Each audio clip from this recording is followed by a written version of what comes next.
Stream, and I was just gonna get started. We have 7 games today, so I'm hoping to get through them, and yeah, really appreciate everyone for sending in so many games and for giving us a lot of material to work with. It works so much better when everyone sends like a lot of ideas and a lot of games and stuff. So I always really appreciate it when people send things over because it makes the analysis like that much better. Yeah, so the first game was from Cobra R8 Cobra from Reddit. Hey, good morning, MetaRay. How are you? I'm just gonna pull this up on the analysis board. Just bring in the PGN, and here we go. Okay, so R8 Cobra plays white in this game and wins. But I still think there's definitely some improvements to look at. One move that I thought was interesting. Yeah, no, thank you very much for being here, MetaRay, and yeah, happy to see you. Hey, good morning, Tarash. How's it going? But yeah, so basically, white plays the Italian game here, and then black plays an interesting move that I haven't seen too frequently. But I want to see how to take a look. Awesome. Yeah, thanks, Tarash. Glad that worked. Good morning, everyone. Yeah, so here, basically, white plays the Italian game, and then black plays this move, which I think is probably fairly low on on the list, but it is here, bishop to b4. So I'm kind of wondering how we can, sure, yeah, no, send it over, Trash. We're full for this morning, and just in case anyone is curious, I can't do the stream tonight. So the next stream is going to be at 10 a.m. Tomorrow morning. But after today, we'll be back on a normal schedule. Jen was nice enough to throw me a birthday party for tonight. My birthday was like a month ago though, but Jen's throwing me a birthday party for tonight, so I can't do the 6:05 p.m. stream. Thank you. It's belated. My birthday was a month ago, but Jen's been keeping me in suspense about what my birthday party would be. So. I unfortunately cannot do the stream tonight, but I will be doing something fun, I'm sure. Anyways, yeah, thank you very much for sending that to Rosh, and thank you for the birthday wishes. So yeah, basically here, white plays the Italian game, and black plays bishop to b4. I was sort of curious. Thank you, Agent. But yeah, no. So here I was really curious about how how does white sort of exploit this misplaced bishop? One of the thanks MetaRay, thanks everyone. Just really appreciate it. But yeah, so bishop doesn't really belong on this diagonal. Among other things, the move that challenges the justification for this bishop immediately. Thank you, guys. Yeah, so knight to c3 is the move that basically draws in this bishop. It raises the question that should this bishop take the knight or not? And the question is like if the bishop's on the b4 square and the knight. Thank you very much, Kira. Good morning, and thank you for being on the stream. Thanks, everyone. Yeah, no. So here, yeah, I guess I was curious. About knight c3 is like basically saying from a fundamental perspective, like if the bishop's played to b4, why is it there if not to exploit either the pin or to trade off for the knight? But yeah, knight c3 is an idea. Basically straightforward development, and then basically sort of wondering why the bishop is on b4 as opposed to c5. C5 being the most common diagonal in the Italian game.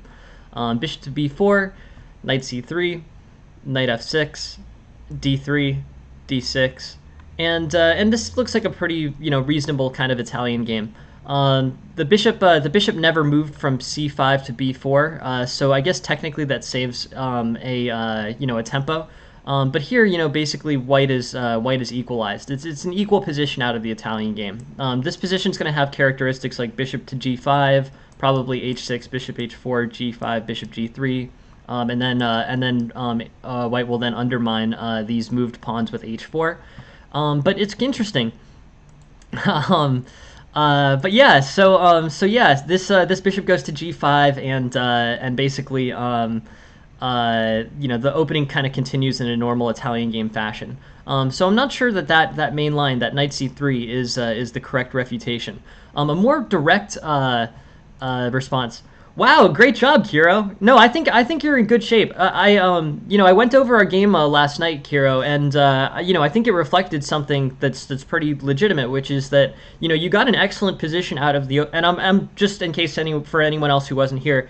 Kiro and I played a few blitz games, and Kiro basically got an excellent position in one of them against me, and basically yeah, no, I hope that analysis was helpful. Kiro got an excellent position out of the opening, and the middle game kind of went in a complicated direction tactically.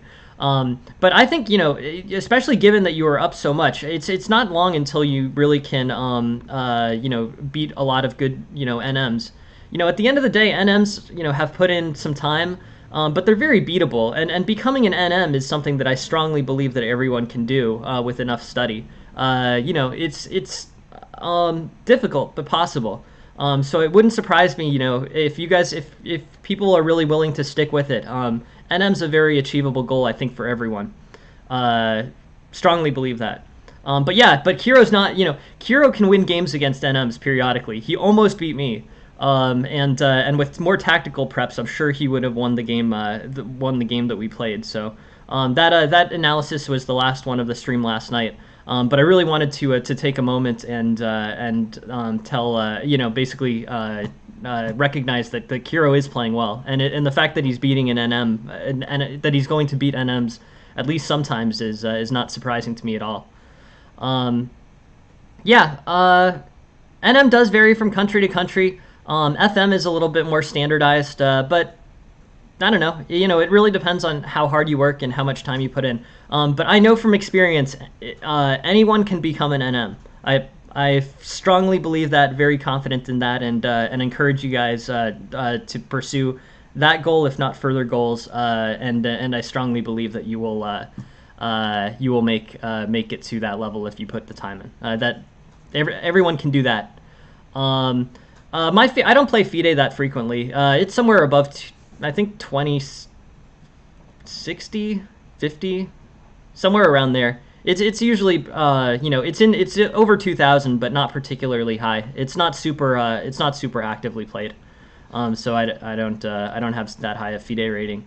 But anyways, FIDE is the standardized system. That's a good system too. It's can be difficult to get FIDE tournaments in the United States, but the US is getting a little bit better with that. FIDE games are also skewed towards a slower time control, which is also part of the FIDE rating equation. Let me see. Feel free to keep sending games over, Kiro. Very interested in seeing them. So bishop b4, c3, bishop a5, and then d4, I think.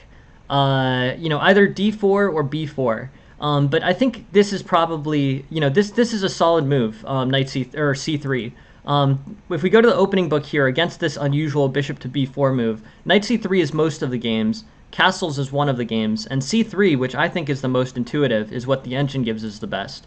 c3, bishop a5, b4. So b4, the value of b4 is basically that, on d4, this leads to a lot of complexity and a pin along the a5 e1 diagonal.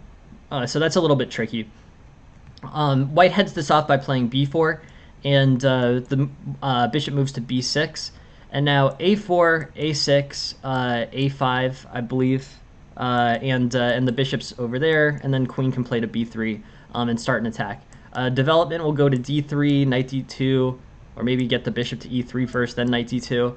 But yeah, it is. It has some aspects of the Evans Gambit, which is super interesting. Basically this bishop b4 is an unusual opening, but it does have aspects of the Evans Gambit, because in the Evans Gambit the b pawn is gone, so b4 can't be played. This is basically like the Evans Gambit if there was no gambit. So if the Evans Gambit plays out equally, this should be a pawn better for white because the b4 pawn is still there. Um, uh, yeah, no, that makes complete sense, Electric. I'm happy to analyze anything, and I honestly I believe that all the games have instructional value. In many cases, yeah, it can be clear where things went wrong tactically, and generally in tactical positions, I can't analyze any better than the camera, or sorry, the engine. But basically the thing about never feel free to, or always feel free to send games in of any kind. But tactical wins I can't add as much value as more strategic games, just because the engine outplays everybody tactically. So the engine will give the best guidance for tactical improvements. Here, b4, bishop b6, b5, knight a5, bishop d3, knight f6, and basically black's equalized here. So my question is, where's the inefficiency, right? b5, knight to a5 is the best line for black. I guess b5 is a little bit committal. b5 is not on the list of moves that that the engine recommends. Basically, I think something like queen b3. But there's many kingside openings like the Rui Lopez or the Italian game where the knight plays to a5 anyways. So the b4 to b5 is not really an improvement. It may overextend these pawns, these types of pawn moves are great post castle and queenside when you can start attacking the king with them. But here I don't think white really sees any improvement by playing b5 from b4. Just leaving the pawn on b4 and starting a more natural developing situation. Bishop e3, knight d2, castles. I think that's probably a better way for white to play this. The engine is recommending castles. So b5, knight a5, bishop d3. Let's see. So b5, bishop a3. Bishop b3? Oh, bishop a3. Yeah, later maybe. But knight to a5. I don't think this is much of an improvement for white's position. Even okay. So the bishop develops to a3, which is interesting, could be valuable. But I feel like d6 shuts that down reasonably quickly. I don't know. It's an interesting question. It feels a little bit overextended to me, but it's interesting. Interesting, Ateratus. I think it's a good question, Ateratus. I think I would say the best route for me in terms of avoiding simple errors has just been to do tons and tons of tactical prep, especially quicker tactical prep like Puzzle Battle, Puzzle Rush. Those seem to make you more deliberate and less likely to hang pieces. There's other games like there's other approaches. Like I think there's one called the Amateur's Mind or the Grandmaster's Mind. I haven't read them, to be honest, but I think that they have kind of listed approaches to maintain focus and make sure that you don't hang pieces. At class level, hanging pieces to 1 or 2 move tactics, many games are decided in this way.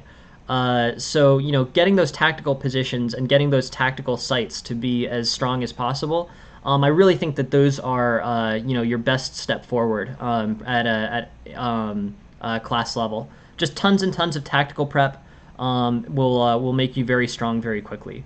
I think that's my best approach to that in Terratus. Lots of tactical prep will make you more deliberate. Possibly throw in like an additional time pressure there, so like Puzzle Battle, Puzzle Rush type speed tactics. But I think that's how to avoid these 1 and 2 move tactical misses that that are responsible for so many decisions at class level. But yeah, so bishop b6, b5, and the bishop does get that a3 square and that diagonal. But I don't really like the placement of the bishop on d3 here. This seems not that great. I understand it doesn't hurt the bishop's development if the bishop's due to develop on a3, but I don't know. I think going with more conventional plans here, with like d3, bishop to g5, knight to t2, and castles, This is probably this to me seems like a more reasonable way. I think there's value in the traditional development here. I think this pawn center has the potential to be helpful for white. White secured a big space advantage on the queen side, and I think with normal development, the spatial advantage on the queen side is going to be retained, and then normal development will transpose this into a normal game. With white basically having this one pawn worth spatial advantage. So b5 is an idea, but I don't know. I'm a fan of traditional development on this one. Knight g4 is interesting. I think knight f3 is probably a little bit less complicated.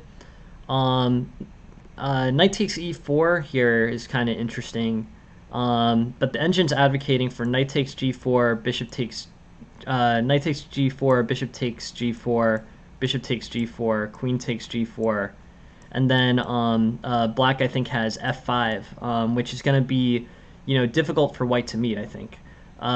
So here e takes f5, queen e8, and either queen e2, which is probably the best, and the king gets displaced and this pawn gets taken, or the king has to move and really disrupt the the castling position with some issues with the bishop playing bishop f2. This is tricky. This position is more open for white than I think it should be. So when this position basically gets really open for white, I think traditional moves like castles, d4 will end up kind of moving things in the right direction. But yeah, it's really, I mean, this is interesting. Here black is showing a big positional advantage. White allows queen takes f2. This I think is not kind of the right. I think basically allowing this can be problematic for white. Now basically this on the king side black is winning, on the center black is probably winning, and the pieces are a lot looser than they were before. I think allowing queen f2 is not so great. Castles here and white is up slightly. But if the queen to f2, queen takes f2 threat gets missed, this can be a problem. That said, this continues on, and then black basically turns this around. It's a castles, rook takes, rook e8, and now white is white is in relatively good shape. Bishop takes f4, and the mate threat gets missed. So overall, in terms of looking at this game, Cobra, I think basically the pieces that I would focus the most on, I'm not a big fan of b5 here. I think your opponent's played an interesting opening with bishop to b4, which has given the position some. Yeah, no. Sorry, I'm just focused on the game, but yeah, everyone should feel free to speak and share their thoughts. Like I really, it's great to hear from everyone. And I really hope everyone feels encouraged to speak in the chat, because I'm very interested in hearing what you have to say and what your thought processes are on these various things. So I completely agree with Armada Felion here, and yeah, definitely everybody should feel free to speak and share their ideas on positions. We're all learning together here. None of us are Magnus Carlsen or grandmasters. So if it's helpful for your understanding to post anything in the chat. Please do. I'm really happy to hear from everyone and see where everyone's at and how they're thinking about things. It's super helpful. It's super helpful in terms of both, helping me understand where, what people are thinking about in terms of chess, and where, I might be more helpful as a teacher. So, anyways, this b5 I think is an overextension. Black sort of wanted to play knight a5 anyways, so I think keeping it as a relatively normal Italian game type position with d3, bishop g5, knight d2, castles is I think preferable to starting an Evans Gambit development if not necessary. That's my opinion. But overall, this this opening should be fine for white.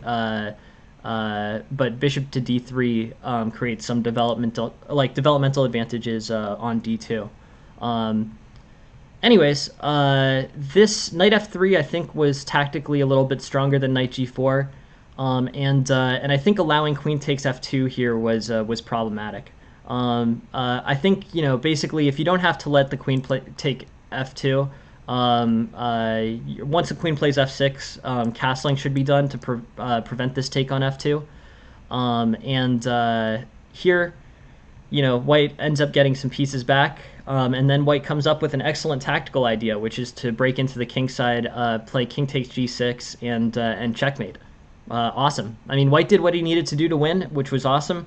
The places I'd revisit are b5 for a fundamental from a fundamental perspective. I'd keep the development relatively normal and not push for black to play knight a5, and then I would definitely try to avoid allowing f2 to be played. So castling here.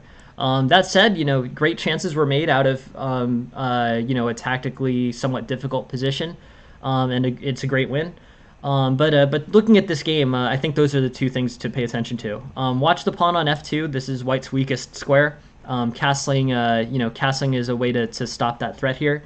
And then that b5 move, basically, I think overextending the white queenside pawns at that point in the game are the two moves that I would take a look at. But overall, thank you very much for sending the game, Cobra. Please keep sending them. Very interested in seeing your development in terms of chess. I'd recommend some tactics training. I think everyone benefits from that, including myself. But that's where I put some time in. I think that's your quickest return, tactics training on either chess.com, Chess Battle, or Chess Puzzle Rush, or Puzzle Battle, and chess.com and chesstempo.com is a free alternative as well. Hey, thank you very much for the observe, Mark. I really appreciate it. Thanks for joining the stream. So let's look at let's take this from black's perspective. Amet or Random Carrot sent this game, and it's another game out of the Traxler opening.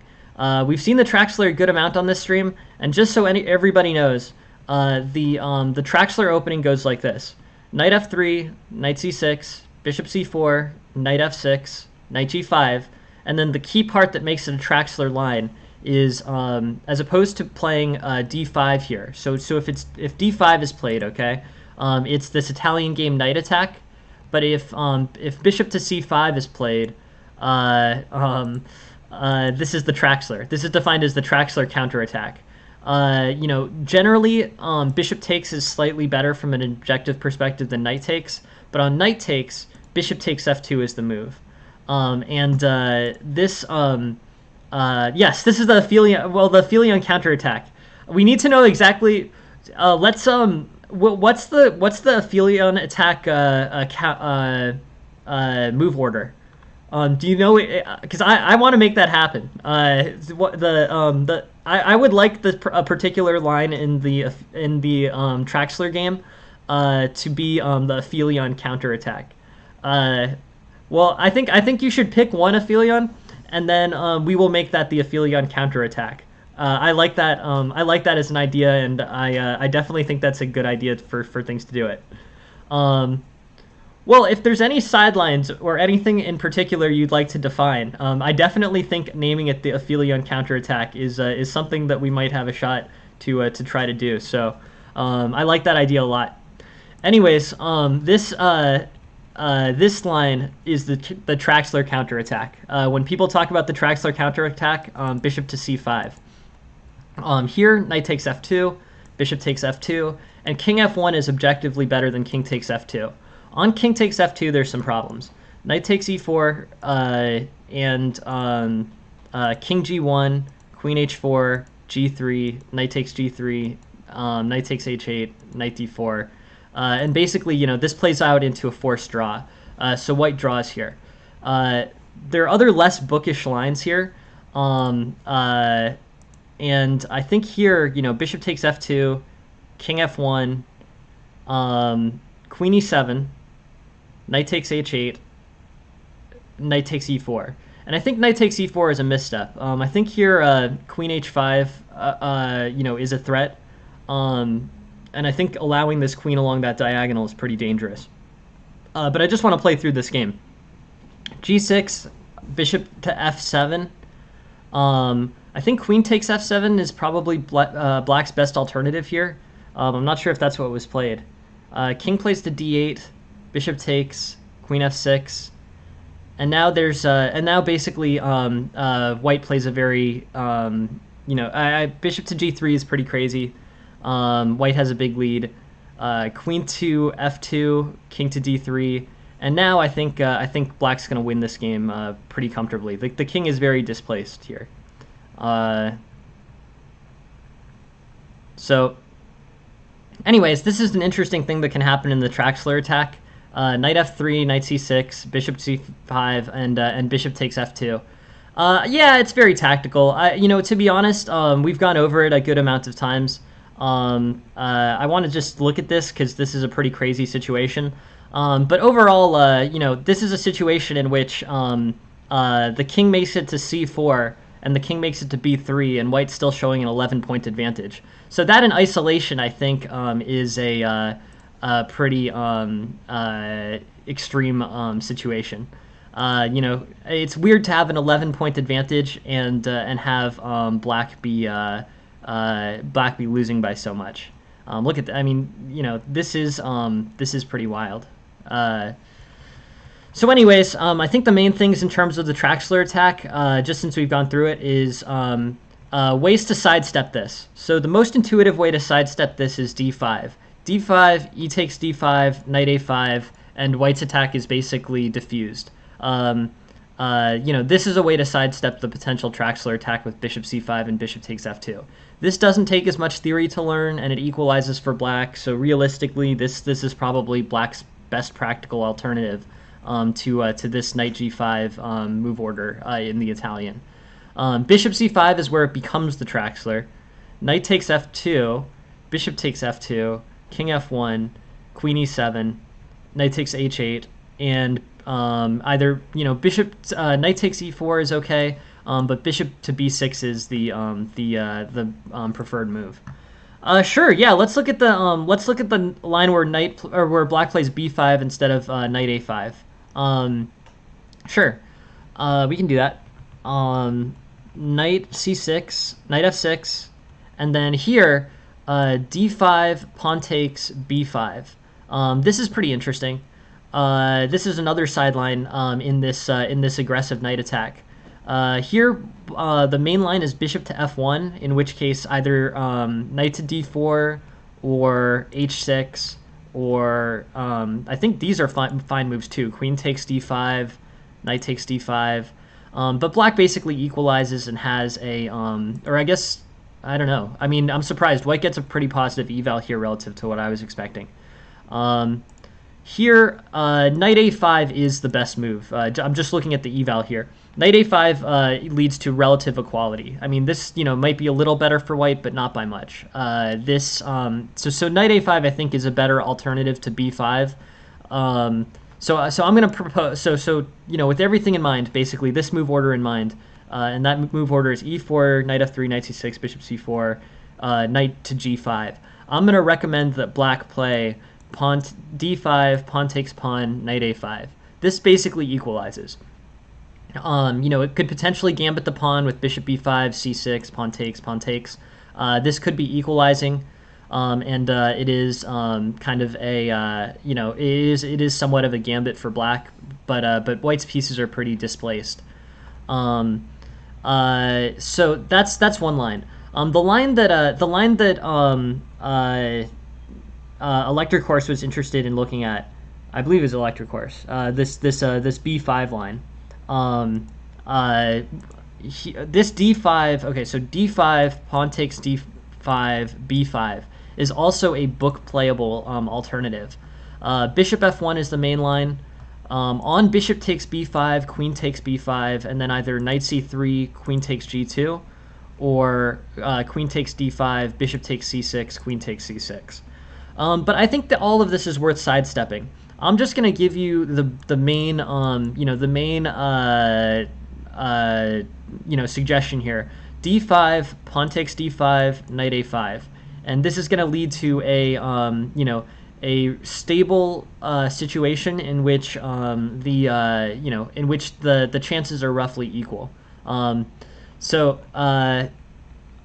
basically, we've looked at they're good. I have good video on demand. I think on the Traxler, and the Traxler is I want to basically cement two things for people who are new here. The Traxler line is knight g5, and my refutation to this is d5, pawn takes d5, knight a5, and black will basically be forced to basically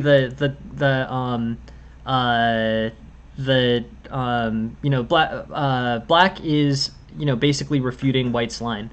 This is the best alternative for black. D5, pawn takes d5, knight a5, and now the white, basically no threats are going to be made on f7, and white's going to be misplaced here. This knight's going to have to move from g5 and after h6, and black will hold a developmental edge. So that's that. The other ways of looking at this, but to show the full Traxler line, the full Traxler line is bishop c5, knight takes f2, and then bishop takes f2, and then king takes f1 is best for white. King takes f2 is worse for white, and causes a lot of complexity after knight takes e4. But for anyone new to the stream, basically that is the summary. Refutation, d5, pawn takes d5, knight a5, and the actual legitimate Traxler attack, just so you know what it is bishop c5, knight takes f7, bishop takes f2, and then either king takes f2 or king f1. But either of those is good. So those are the two pieces, and that's why I recommend d5 as being the primary response to knight g5. Anyways, that is a very interesting game, Amet. The actual game is crazy. I want to play through it just because I want to show how crazy it is. Basically, this is a Traxler line accepted where everything moves out, and white moves his king to c4, but is still winning by a lot. And it's a very kind of generally crazy situation that black actually ends up winning with a few tactical, a few tactical imperfections for both sides. But black ends up winning this. Super interesting, super cool. Thank you very much, Random Carrot Amet, for sending it. And yeah, please keep sending them. The Traxler game is crazy. I definitely want to give credit for people brave enough to play that over the board. I'm gonna go with my refuting line: d5, pawn takes d5, knight a5, and sidestep it entirely. But for those who are brave enough to play bishop c5 and then bishop takes f2, very cool stuff and very cool games. So thank you very much for sending that, Amet. I appreciate you sending it, and please keep sending more games. They're super interesting. So let's take a look at this. This game was sent by Interitus, and I just want to check Interitus, since I know that you're here, or were here a minute ago. You were playing white in this game, right? I was pretty sure you were playing white, but I just wanted to confirm, just since I've forgotten what your chess.com screen name is.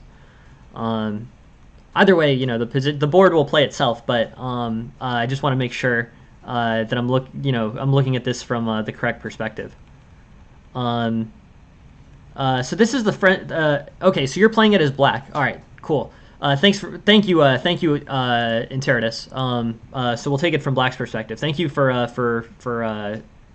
speaking up, and I'll just label it because I have this spreadsheet now where I'm trying to match people's chess.com names to their Twitch names, and Reddit names, and Discord names. So yeah, awesome. All right, so I will write that down, and this game is played from the black perspective. But thank you very much for sending it, Interitus, yeah, let's take a look at this. So you play the French, solid opening. White plays the French advance. I'm not a huge fan of the French advance. I play the mainline French as white. French advance basically, has some characteristics with e5 that can be difficult. The pawn's not basically, in summary, like the French advance is not not really the that helpful a move for white. The pawn is not much better on e5 than it is on e4, if it's better at all. It can be undermined a little bit more easily with f6. And when I look at the French and I look at French theory, I always think of Reuben Fine's. Yeah, the pawn is potentially overextended at e5.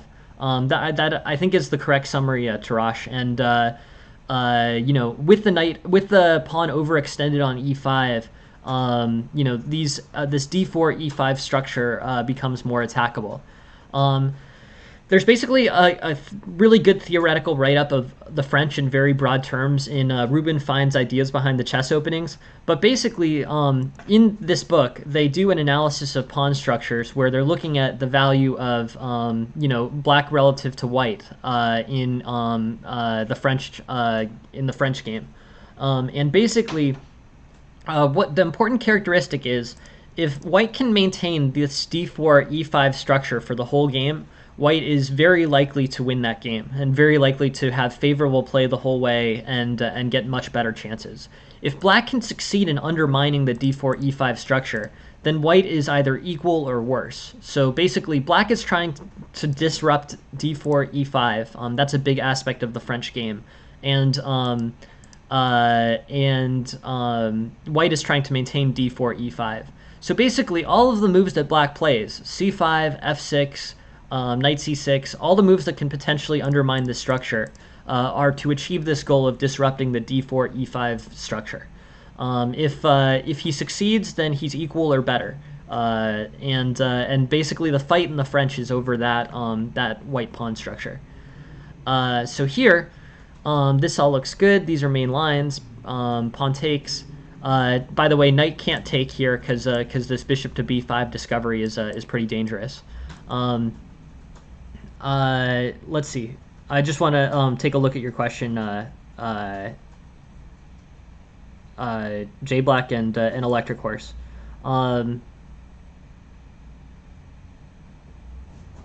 Yeah, no, it's true, J Black, for sure. F6 does make the e6 pawn backwards and vulnerable. But your main concern in the French as white is to maintain this d4 e5 structure, and then sort of, in addition to that, generate a kingside attack. And Electric Horse, black wants to trade off dark squared bishop. Sorry, I just want to look at. Oh, sorry, that's a different thing.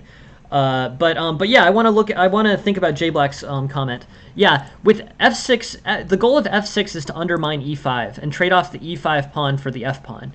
That does make the e6 pawn weak, but I feel strongly in the general principle. Allowing this, allowing basically the e5 d4 structure to continue is good for white, and allowing it to continue is bad for black. So f6 is played as an idea of a way to disrupt the structure, either with exchanging the f pawn for the d pawn after d takes e5, or just taking the e pawn. Both of those situations are good for black, so that's why f6 is played. But it does make the e6 pawn weak and more attackable, either with like a rook on e1 or a knight on g5. Both of those moves become more likely after e6. Threats on, or after f6, threats on e6 I'm referring to. Yeah.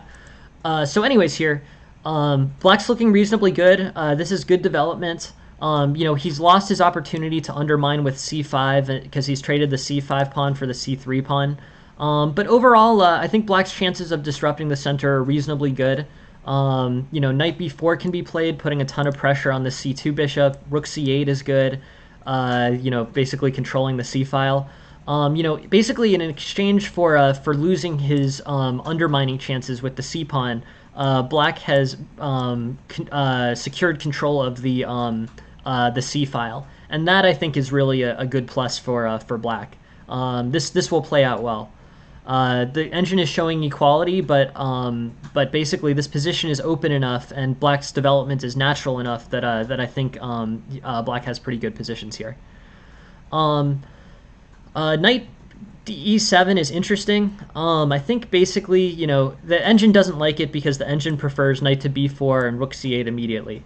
That's sort of what the engine is proposing here. I think that's probably objectively the best plan. Knight e7 also makes sense, though. I don't think there's anything that white can do to immediately undermine knight e7. And I think the knight plays to like g6, bishop b7. Basically knight plays to g6, bishop plays to e7, kingside castling, or potentially knight to e7, then knight to e7 castles, knight to b4, and then after trading this this queenside knight for the bishop, playing knight to f5, that could work, or castles g6 and then knight to f5 on the next move, and then retake with the g pawn. Could be interesting. Yeah. I mean, I think generally, I think it basically depends on the pawn structure. I think that g takes. Let's see if the engine agrees with me. But at least my understanding of this: knight f5, bishop takes f5, g takes f5, and I think what black may have attacking chances here. This is interesting. I think this could potentially be good for black. Black has also traded off his bishop pair in this case. So I think in this particular case, knight f5 might be playable. Maybe not the best, but playable. Knight c3, knight f5.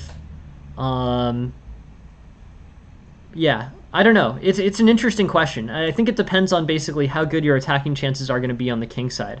White doesn't want to get rid of his light squared bishop. I agree with that. And basically, if White can get the bishop pair off the board, he's going to be heading towards a favorable endgame in an opening position. The position's still somewhat closed, but it's rapidly going to open. So that's why I would say trading off the knight on f5 for the bishop is okay here. The knights are disproportionately strong in the French, but this is already starting to basically liquidate, basically. So the bishops are going to get relatively more and more valuable.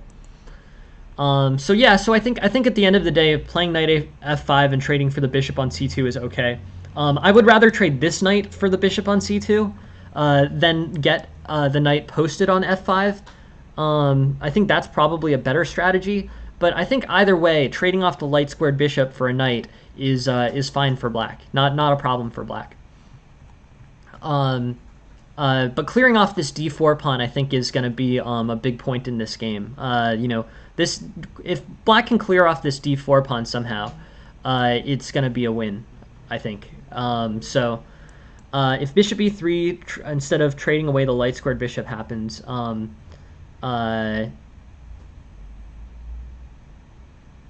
interesting question. Yeah, so bishop d3, bishop e3 here. G6, bishop e3. Is black taking on queen takes b2 too risky? No, I don't think so. I think you can do it. There are like poisoned pawn types of structures, and yeah, let's look at knight f5 line. Here, knight f5, bishop b3, queen takes b2. No, I think this is fine. I think basically no, I think the French, the French is playable. The French is definitely solid. It basically leads to a lot of pressure on the e4 pawn, and generally leads to e5 being played. So the French defense is not a refuted opening by any means. I don't think that's. I think that's not. I think French is very playable, and certainly at club level, I think it's playable. I've never heard anyone really refer to the French as being, bad or losing. You have to like the positions. You have to like the positions that you're getting out of the French, but you're still in a pretty good place with the French. You're still in a pretty good place as black playing the French game.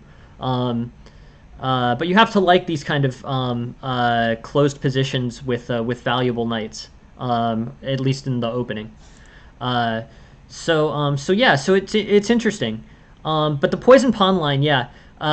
This is not the winner though. So here the pawn is not nearly as bad to take as it is in some cases. So say knight f5, bishop e3, queen takes b2. I mean, this isn't a perfect. This isn't the most realistic move order, but Queen takes b2 here is fine. No real problems for black on queen takes b2. Queen takes b2 gets to be a problem if the rook can quickly play to b1 and take the b7 pawn. That just isn't the case here. Thank you very much. Thank you very much for joining the stream, Electric Horse. Feel free to send over more games, and thank you for joining in and being here. So queen takes b2, and I think basically black is fine. This position looks about equal. Pressure exerted on c2 is good. Knight b4 is a good move played by black. Bishop to a4, bishop takes, knight c6. And here black's winning. So the pressure on how is white going to maintain this d4 pawn, either rook e1 or bishop e3, but neither of those is really ideal. The rook feels sort of misallocated there, and the bishop can get traded for can be traded for the knight on e3. Knight takes e3 if the bishop's on e3 probably isn't worth it. In this case, trading the f5 knight for white's dark squared bishop is probably not the best trade. It's better to so if bishop e3 gets played here, just leave it there. This structure is not particularly good for white, and I think basically here you're in a pretty good, basically that the bishop is executing the functions of a pawn here, basically. So just leave it. Don't trade it for the knight. There's no reason to. But black's basically better. G4 is a little bit unusual and probably undermines the king and king safety. Bishop takes h6, doubles the pawn, but the king side is wide open. Black's gonna really cement an attack on the king side here. Another thing is this f6 pawn effectively undermined the d4 e5 structure. It's late in the opening, or it's in the middle game, so that d4 e5 structure matters relatively less. But black's assembling a big attack here, and ultimately I assume win. Oh, well, yeah. Okay, so here's an improvement. Basically this is just a tactical error. E5 here is completely fine for black, and this position holds, the defense holds, and black is up a good amount of material. So E5 and black has no problems. But unfortunately, black plays queen f6, which swings the game to a mate and 2 for white. This is just an attention error, Enteritus. The thing is, this is okay. So this is a 2-move tactic, right? It really does happen. It happens to all of us. Yeah, no. I mean, I think that's completely, that's completely understandable. These types of errors happen to everybody. E5 and black is fine, likely about to win here, or relatively close to winning here. Like moves like queen f3 are going to be good if the queen moves off the third rank.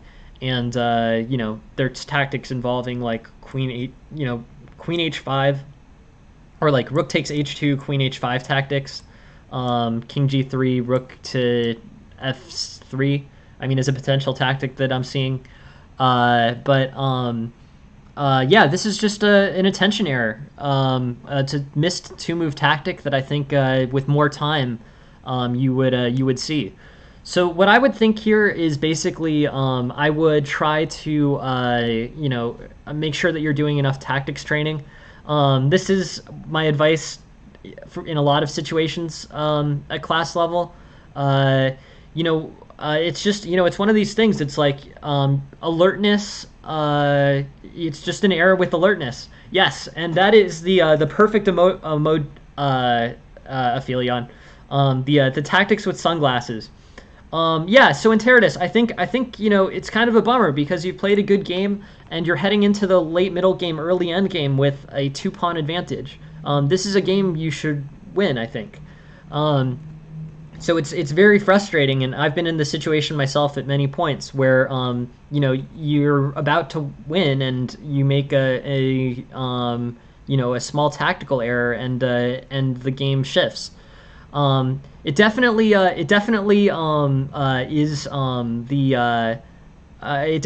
makes sense to me. It's happened to all of us. But in terms of advice, the best solution that I found for this type of thing is just to do tons and tons of tactical training. They make you, tactical training, especially faster tactical training, does make you more careful, and it makes you much more likely to see these types of two-move tactics. If these two-move tactics are on your radar as things that can happen, and your focus is good, and you're expecting this type of thing to be possible, I think you will miss many fewer of these types of opportunities. I understand your situation, and it's just very frustrating. E5 here, and black is completely fine, likely to win. But instead queen f6, and black gets mated. That's that's a rough way to lose, to be honest. But it does happen to all of us from time to time. And my best solution for this is to do total overkill on the tactics training. Make sure you're never missing a mate in two, and I think that will also make you more careful. There are other approaches, like, there are books on focusing in chess games that might give you kind of a good framework for coming up with ways to focus yourself so that you're checking after every move, that you're not hanging things. But I guess I would say, definitely, be very deliberate in your moves, especially if you have the time to be deliberate in your moves. But more importantly, make sure that you're never missing two-move tactics by making your ability to see two-move tactics as good as it can possibly be. That's my advice on that one. But yeah, in Teradus, I know your situation here. This happens to everyone, and it has happened to me.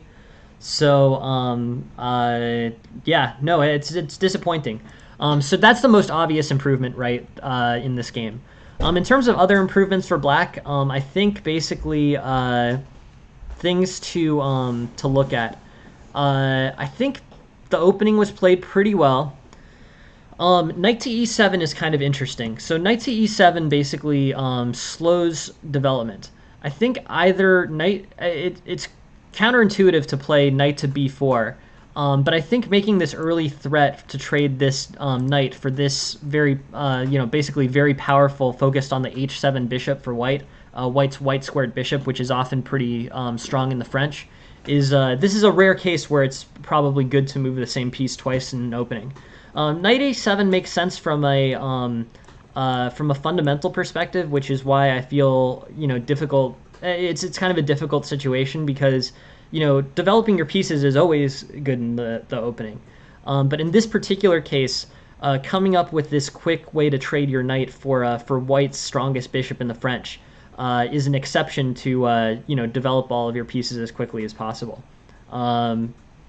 It's knight b4 is objectively an improvement, but it's not a fundamentally it's not a fundamental move, which is why I feel less strongly about it. You played a fundamentally correct move. Knight e7 develops the knight, but basically knight b4 happens to be an improvement in this case. Otherwise, I think this was all pretty solid. White opens his kingside kind of unnecessarily. I think there's an inefficiency here. Bishop takes g3. Better rook to h6. This knight is pinned basically. It can't move. So yeah, rook h6, rook a d1. And here, I think black is just better. It's kind of a complicated position. Black probably wants to trade off the material. Black is attacking, so black generally wants to trade off material in positions where he's winning materially. Here it's a little bit less clear because these pieces are helpful in black's attack. On some random knight moves, like say knight to e2 here. Black is able to play rook takes f3, queen takes f3, rook takes h2. So that's a tactic to just keep in mind. But I think, in general, black played this pretty well. It's disappointing to end up losing a game in this way. Not a whole ton of, huge improvements here. Knight b4, for reasons that are tactical and not fundamental, was an improvement over knight e7. But knight b4 was played the next move anyways, and was good on the next move anyways. You trade off black's bad bishop for white's good bishop, so that's a good outcome. And you successfully exert pressure on the d4 pawn. But the most impactful move of this game, unfortunately, was this endgame, and here, I think the best thing that I can do is just point towards tactics training. You want to make sure you see every possible mate in two, and that will help you look at queen f6, queen takes f6, rook takes f6, rook to g8. If you've seen this exact puzzle, or puzzles extremely similar to it in the tactics trainer many times, you're less likely to miss it when your opponent has that opportunity. That's my advice on that topic. Tactics training is just extremely important. I can't help you much with it. I think it's just something that you sort of have to do, on your own. But if you do it, then I think you will improve quickly, and this position, which turned out as a loss, turns into a win for you. And turning losses into wins makes a big difference in your overall rating and strength. In this situation, black's winning. I mean, the eval is -2. Black's played a good game, did a lot of fundamental things right, but with a missed mate in two, the whole game basically gets decided. So. Bummer, Interitus. Thank you for sending this game. I thought it was a really well played game up until this final error. Stick with the tactics so that you see possibilities like queen f6, queen takes f6, and rook g8. It's tough. No, it's rough. It's rough to lose a game in this way, but I think you overall played it very strongly, and with tactics training, you'll get the win that I think you deserved out of this one. So thank you very much for sending that, Interitus, and please keep sending them in the future. But tactics training is the advice I can give you. You deserve to win this game. You outplayed your opponent for 99% of it, and just on that last part ran into some issues. But thank you very much, Interitus, and please keep sending games my way. I really appreciate you joining the stream and you sending games. It's super helpful and makes the stream that much better. So thanks for being here. All right, next game. So this one is a little bit different. This was a request that I got on Reddit to take a look at the Chebanenko Slav. So this is an interesting line. I've played the Slav in my life, but I have not played the Chebanenko Slav. So let's take a look. At that. It is very interesting. D4, D5, C4, C6. Knight f3, knight f6, knight c3. Okay, so very normal Slav defense, right? Nothing, particularly, surprising about this. But what makes it what makes it the Chebanenko Slav, or I think they call it the chameleon variation, but Chebanenko Slav, is a6. I've definitely seen it. I've seen it. I've played the white side of this a few times and seen a6. But there's a number of different choices here. The most interesting, I think, actually, is the second most popular option, c5. With c5, basically white restricts black's position here. This c5, and black has a spatial disadvantage. It is risking overextension, but it's really taking away squares from this black bishop. What should this black bishop do? It's not, incredibly clear to me, right?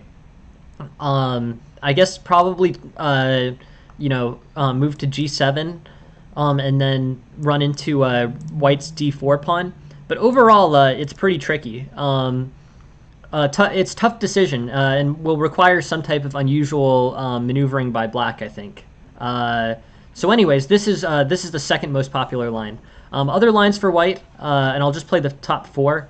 E3, C5, number 2, A4, which counters B5 and works out somewhat symmetrically to the A6 pawn. And C takes D5. C takes D5 I like probably the least of these, but I think basically I don't know. It just simplifies the position more than white needs to. Um, Also, white is basically playing a closed game, so or white has tried to play a closed game, so opening the position up like this is not what I think white most thematically wants. Then bishop f4. Um, this exchange Slav is interesting with with a6 mixed in.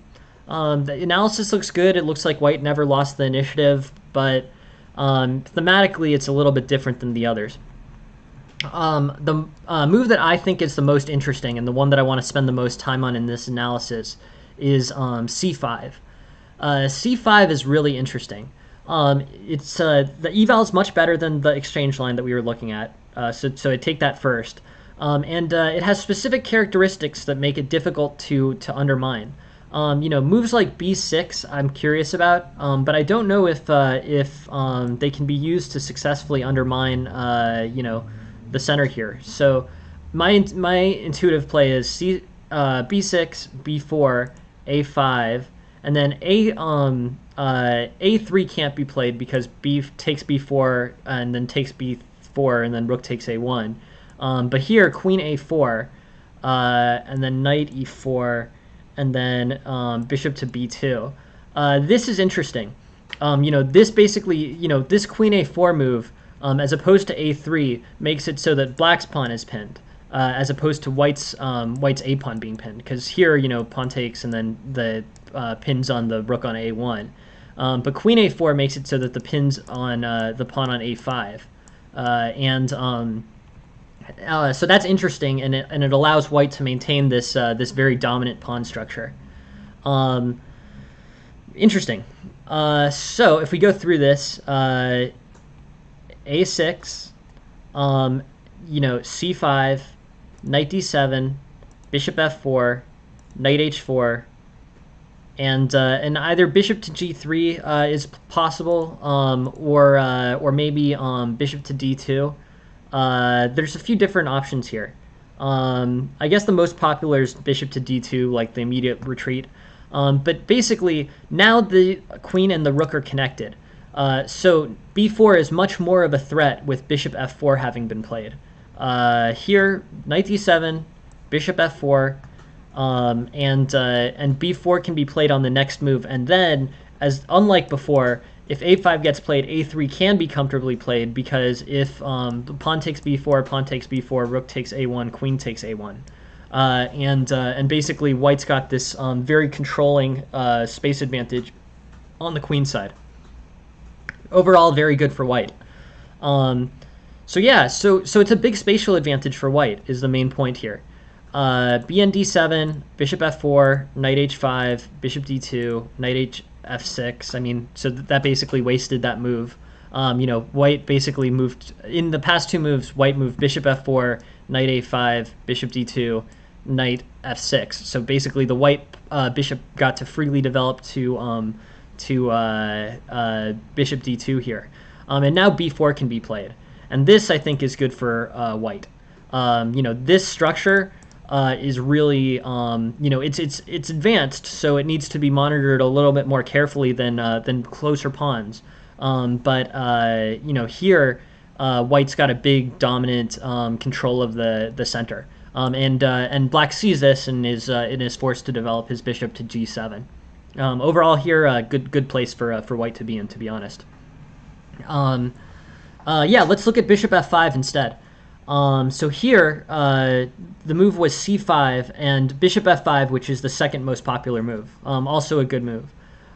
Here I play b4, bishop f4, and then on knight h5, bishop to d2, and b4 with the same kind of playable. So if knight f6, then b4, with the same kind of playable strength on the queen side, and with the playable a3 move.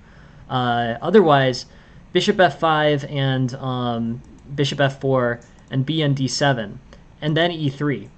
And here I think white's just pretty good. It's a solid position. White has a big spatial advantage and control of the queen side. a3, b4 can be comfortably played, and white will develop his bishop either probably to bishop e2. I would say bishop to d3, but That trade and the taking of the queen off of the first rank is a little bit risky. So I'd probably say bishop to e2 here, and then castle kingside. And it looks like a strong, basically a strong queenside for white, that he might push on later with a4 and b5. But that big spatial advantage, I think, is really going to help white win this game. And the king side will stay locked up, and black is not going to be able to effectively create any attacks on the castled white king. But here, knight d7, e3, e6, bishop e2, bishop e7, and white's choosing between knight d2 or castles here. Looks like black should play for e5. Yes, I agree with that. I think black should play for e5, but it's very difficult for black to play for e5 here. No, I think you're right. I think that would be a great break. Black's almost lost any ability to break white's pawn control here. The break that I was looking at actually was b6, b4, but I mean that's pretty difficult. I mean the pawns are kind of aligned in this in this general direction. So black doesn't really have many ways to attack them very effectively. E5 is, black is very restricted space-wise. So you're right in that black needs a break. Similar into, the same way that the modern or the Pyrrhic or the King's Indian defense requires a break as black. Yeah, no, it is sort of the London with the bishop on f4. It's interesting. It does have London system characteristics with the bishops on f4 and f5. But yeah. So should black play for? Black needs to play for a break. E5. I don't know if that's a possible one. E5 basically. How white has multiple attackers on e5. So this pawn, this bishop, this knight are all focused on e5. So if e5 gets played now, so say e3. E5, I mean, white takes it very comfortably, right? But here, it's white is just fine. So in order to set up e5, what black's really going to have to, if it's possible at all, black's really going to have to get creative. E6, bishop e7, knight, yeah, or f6 even, maybe. Yeah, I mean, black could possibly, it's not impossible, but something like this, knight takes, bishop takes, and then like bishop e2, f6, bishop takes, your castles, bishop takes, e5. I mean, that's how I would, that's an idea for how one might be able to do it. But yeah. It's sort of a needed thing, a break here. Otherwise, white's just looking pretty good. But yeah. So either J Black's idea with the bishop f6 supporting it, or f6, I think are tries. But black has to spend a lot of time to do that. Still, it might be the best idea, but it's going to be very time consuming. So as a result, I really do think white's position is pretty solid here. I don't know how black's going to be able to disrupt this queen structure. So the best break for black might be in the middle. Tricky. Anyways, those are sort of my thoughts on it. Let's just go through this main line again. So I'm going to advise c5. I think c5, is if you can be careful in terms of not undermining your own. Not undermining your own pawn structure here as white. I think c5 is pretty solid. So say knight d7, bishop f4, knight h5, bishop d2, knight hf6, and then b4. This is great for white. This spatial advantage is not easily undermined. You're gonna have to you're gonna have to count out pretty well a3 and make sure that the queen defends the bishop.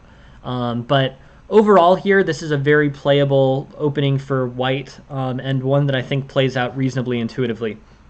The only thing I would suggest on this bishop f4 move is bishop g3 is playable, but I wouldn't advise for it. I would play bishop to d2. This knight is displaced on knight h5 so much to the point basically where HNF6 is one of the preferred lines. So here, e3, and white can sort of comfortably develop, and black will struggle to find a way to come up with like an e5 break. Yeah, let's see. Is it possible to do e5? Interesting. So that's here, with the knight still on h5. So yeah, so let's look. E5 is in this opening book, and on it, knight takes, pawn takes, and then basically the preferred move is queen c7. Let's look at the opening theory here. So it's either queen e7, queen c7, which is the engine line, or bishop takes c5.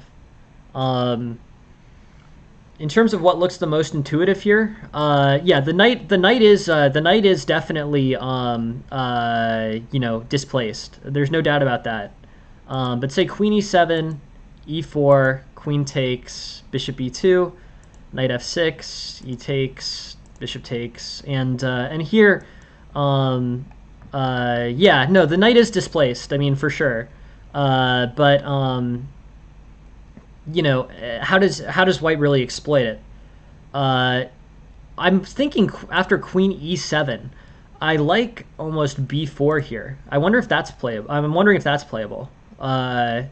Holding the c5, because I like having this this basically spatial advantage on the queen side enough that on queen e7, b4 is fine. But I don't know. Knight takes, takes, queen c7, or queen e7. On queen e7, main opening line, e4. But bishop e3 I think is interesting. Queen takes, bishop d4. I mean, overall, basically, black's going to have to play chess, and both sides are going to have to play chess, and it's this pawn structure is advantageous for white. The bishop is getting sort of misused. I mean, generally using the bishop on a closed diagonal like this, like a pawn, is not making full use of the bishop's ability. But it is on the fianchetto, so this is pretty much okay. So I just want to go through that. The question was e5 is e5 playable in this move 7 with the knight on h5? Here, knight takes, pawn takes, queen to e7, bishop to e3, queen takes e4, bishop to d4. Yeah, no, of course, Metaray. No, thank you very much for the idea, and that game is definitely playable. Looks about equal. White's actually still a little bit better even. But yeah, that particular e5 move, the key move for white against e5 is knight takes as opposed to pawn takes. Let's just look at pawn takes. Pawn takes eval, knight takes c5, and then this pawn structures. This e5 pawn is weak and only held by the knight. So yeah, here I guess I would say yeah, white's in a pretty good place. Nothing too exciting, and really just kind of a playable game exiting the opening. But e5 is an interesting idea for sure. So knight h5, bishop d2, e5, and then the key move knight takes, pawn takes, queen e7, bishop e3, queen takes d4, bishop d4. Yeah, so that's an interesting line. I mean, I guess I would say basically, I don't know. I mean, white's better, so this is a fine line for white. But anyways, the most so having taken a look at this and prepped a little bit for this, I think the best line for white is this c5 move against this Chebanenko chameleon opening for black. c5 here, and white's in a good place. Knight d7, bishop g5, h6, bishop f4. Black's queen side is very restricted, and a high priority for white is developing this bishop as well. Bishop f4, and b4 becomes much playable, and white may be able to make permanent this this spatial advantage on the queen side. That's what I would say. But a very interesting opening. I'm glad we got to play through a few lines. Still, much more study to be done. All of these I'm happy to look at again, or to look at different lines in them. But I really appreciate the suggestion from Reddit and the advice to take a look at this opening. Got to learn a lot more about the intricacies of A6. Basically, just in general, A6 in the Queen's Gambit, and C5 controls things for white pretty comfortably. This leads to a lot of good lines where white has a spatial advantage on the queen side. A6 is probably on the passive side, but at the end of the day, this is a game, and black can also play this. This is playable for both sides, but I recommend 5c5 on a6 on 4a6. Interesting opening, an interesting idea to take a look at that one. All right, the next one's also from Reddit. This is Velas6. Thank you very much for sending the game. I'm really happy to have you on the stream, and yeah, please keep sending games. And I hope we can get a good look at this game. Thank you very much for sending it in for analysis. Let's take a look at this. All right. So Velas is playing white, but yeah, let's see what happens. So it's an early London system against knight f6. Or I guess London system comes with c4 first. I associate bishop f4 with the London system. Yeah, no worries, MetaRay. No, thank you very much for being here, and yeah, please keep sending games. I'm really happy to have you join the stream. So yeah, hopefully this can be helpful. But d4, knight f6, and then bishop f4, could transpose into. So here it transposes into the London, right? But bishop f4, I call the London move. I guess it's technically still the Indian game without c4, but whatever. Okay. There's a few different choices here for white. Basically here, e3 is what's played. E3 is a main line, completely fine. Knight f3 is an alternative. Knight c3 is also an alternative. Knight f, for the reasons of you usually need the c4 pawn to challenge the d5 pawn in queen's pawn games. The moves here that I would be looking at are e3 and knight f3. E3 is played, cool. And then the most aggressive response for black is c5. Here, knight f3 is playable and c3 is playable. C3 sort of transforms it into a semi-Slav with colors reversed, sort of. I mean, the bishop's on the other side of the pawn chain, but this type of d4, or this could be c4 d4 instead of c5 d5 against this structure here. But I think basically here, it's pretty solid, I guess. I have no real objections to this somewhat less challenging opening. It's conservative, I guess, but fine. So here, this is well-explored opening theory. The main line here is bishop to g3, bn d2, and yeah, bishop takes d6 is okay. I wouldn't play bishop to d6. That brings the queen forward with momentum, but still playable and definitely within the opening book. What white plays is fine too, I think. I guess we can look at the eval, but it's fine. It's not the main line, but it makes sense. The situation that white, I think, does do, what white does want to avoid is this. This pawn structure is not particularly strong for white. This leaves like a big weakness on e4, and it also leaves an inability to match black in the center. Black is doing better in the center in this situation, largely because all the attacks that white have, all the strength that white has on e5, which he does have, is sort of redundant. He doesn't need two pawns to support a knight push to e5. So basically here, I think white's in, white is correct in avoiding bishop takes f4 and then pawn takes f4. Bishop g5 here, and black has a few different options. Black plays bn d7. We're still well within the opening book. The opening book suggests bishop to e7, c4, castles, knight c3, and now we're actually in a pretty standard-looking Queen's Gambit decline. This is a very recognizable Queen's Gambit decline type situation. So black plays something somewhat unusual here by bn d7. The normal move here is on bishop g5, play bishop e7. And then you're in very deeply booked Indian game Queen's I guess not Queen's Gambit decline till c4, then Queen's Gambit decline theory. But here bn d7, a little bit different structure than normal. The bishop's feels a little bit displaced on d6 without facing the other bishop, but mainly okay. I like c4. C4. So far as white, white has played one move that I thought was unusual, but otherwise has pretty much played this how I would play it. Bishop to g5 was an interesting idea, and it played out well because black didn't respond bishop to e7.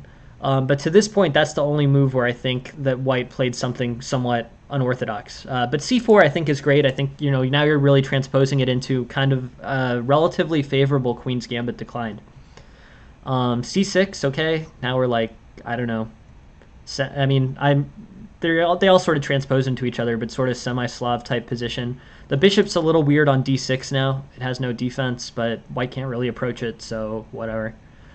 Knight c3, castles, bishop d3, bishop takes.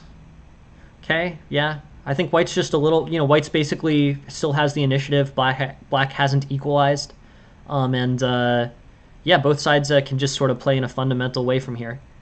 Bishop takes, queen takes, e4, bishop d3, e5. Yeah, looks pretty solid. Okay. So here's the first move that the engine has a problem with. So I think bishop to c2 here, holding this e4 pawn is probably better.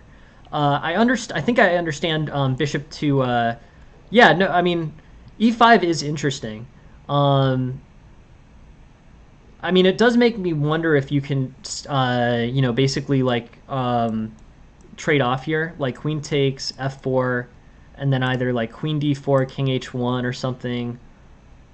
I don't know. I do wonder if like there's a way to expand, trade it off and then expand with f4.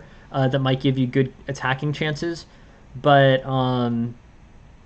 here, d5 is just fine. I bet d5 is objectively better than the exchange. Knight takes, pawn takes, queen takes, and then f4. And white is starting to expand and might have attacking chances. I'm not sure though. It's sort of tough to decide. But yeah, interesting. D5, knight c5, and then either bishop to c2 or bishop to c2 over bishop to e2. I get bishop to e2 though. Bishop to e2 makes sense, right? I mean, this knight would be annoying on c4. So here knight goes to c4, and basically the knight could potentially get posted here. Moves like b5 potentially. But I don't know exactly. Queen e2, knight d6, a3, b4 or something. Yeah, no. I mean, it makes sense. It makes sense to me, Metaray. I think the logic behind not playing bishop e2 has to do with maintaining this diagonal. Like on bishop e2, this c4 pawn is defended, which is good. But if pawn takes, this bishop doesn't really have the same value along this diagonal that it otherwise would. And actually, d4 becomes playable, although probably not the best. Here you're probably supposed to play like rook d8 as white or as black. But here I think it's pretty it's an interesting position, but I think black is equalized. White was winning, so let's let's see if there's a move order that maintains white's advantage here. Because this is pretty good shape. c takes d5 is not that good. Rook takes d8 is not that. Rook to d8 is not that good. Knight to c5, and bishop to c2, and the e4 pawn is well held. This diagonal is still intact. I think partially because I'm thinking of why the eval favors bishop c2 so strongly over bishop to e2. I think what it's basically saying is that knight c4 is not actually that terrible. Knight c4 moves here, and b3 gets played, and then the knight doesn't really do anything after that. It either goes to knight a3, in which case it's spending a lot of time, trading for this bishop, which is not actually even that great because it's behind this d4 pawn, or this e4 pawn. I think it's saying that that basically it's better to maintain the later mobility. This diagonal, this a6 diagonal for the bishop is not super valuable. The only argument to be made for holding that diagonal with the bishop is to keep the knight off of c4. But keeping the knight off of c4 isn't actually that big a deal. b3 or knight a3, and that's sort of the end of that. So that I think is the logic behind moving the bishop to c2 instead of e2. It's just that this diagonal held by e2 to a6 by the light squared bishop is not actually that strong. Knight c4, b3, and the threat kind of ends. I mean, the knight can trade off for this good squared bishop, but it spent a lot of moves doing that. Is the point. Yeah, no. I hope this is helpful. End of the circle. I really yeah, no. I hope this is helpful, and I really appreciate having you here. Definitely feel free to send me more games. Send me some more material to look at. The more material sent to me, the better. To be honest, I'm looking over 12 games or so a day, so that means that 12 games at least need to get sent to me. So everybody, feel free to send me as much stuff as you want, and we'll make it part of the stream. There's lots of interesting games and lots of interesting instructional stuff to go over. I also learn a lot of stuff in terms of the openings. When you've been playing the same openings over and over, you kind of get stuck. Good question. I actually have a Discord, which is probably the best way to send me things. I have a Discord that has like a game submission section, yeah, feel free to post them on here. I think this is the best, or Jen's got it. And just in case anyone's new, Jen is my girlfriend. She's awesome and super supportive and helpful of the stream.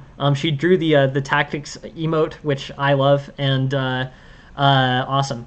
And yeah, please, more people the better. Like, my goal here is really just, I think that chess lessons should be free and available to everyone, regardless of other situations. We have the technology now to make chess lessons completely free at a pretty high level. So that's what I'm hoping to do here. So please, as much material as possible, and whatever you're the most interested in from a learning perspective. I'm super happy to do either your games or general concepts, whatever you're interested in and whatever works.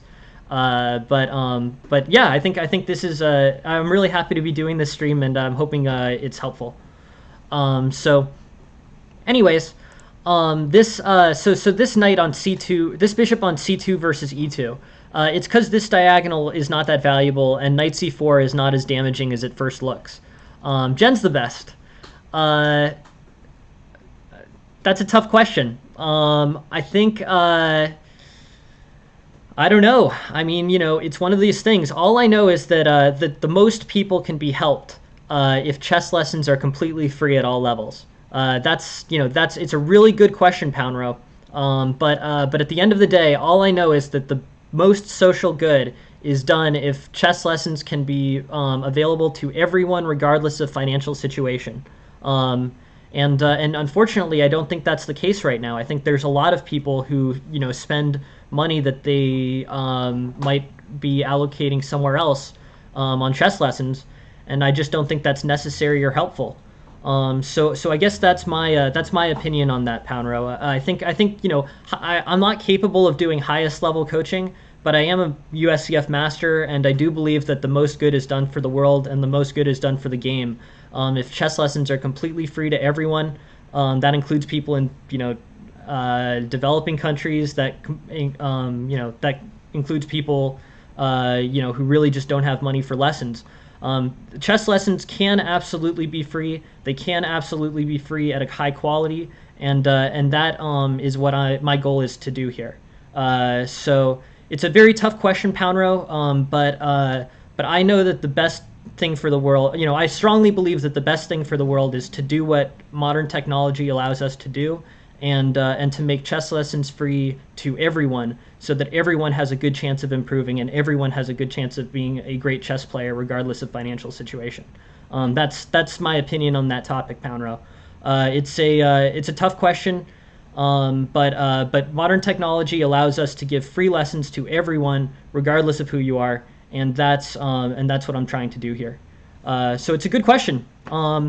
It's a good question, Poundrow, but I think that's the solution. I want everyone to have a chance to become a grandmaster or a master or whatever their chess goals are, and I know that we can do it with what we have available. And I'm very happy to have an opportunity to work in that arena. But anyways, that's my thinking on that. Very good question, Poundrow. Thank you for asking it. So continuing on this, the c4 knight, or the c4 the c4 square is not as valuable as it first appears for the knight. So bishop to c2 I think is the better move, because this diagonal is not much worse and this diagonal is better. So that's the that's my idea for an improvement there. Queen e2, knight to d6. And an h3, knight d2, all playable moves. But let's just go back to what actually happened in the game. Bishop to e2. b4, knight e6. Queen b3, knight to d4, knight takes, pawn takes. Knight to a4. And black, unfortunately, is winning here. This is, basically this shifted a bit. Thank you guys very much for the thank you, Jen, for the update.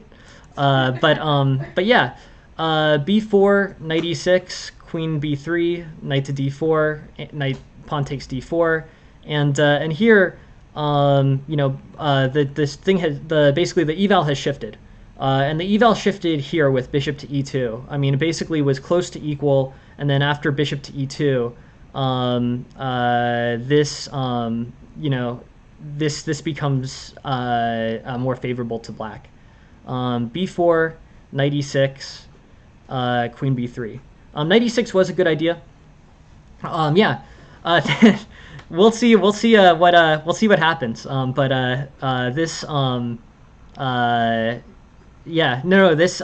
This is interesting. It's a very complicated game. I mean, it's a chess game basically.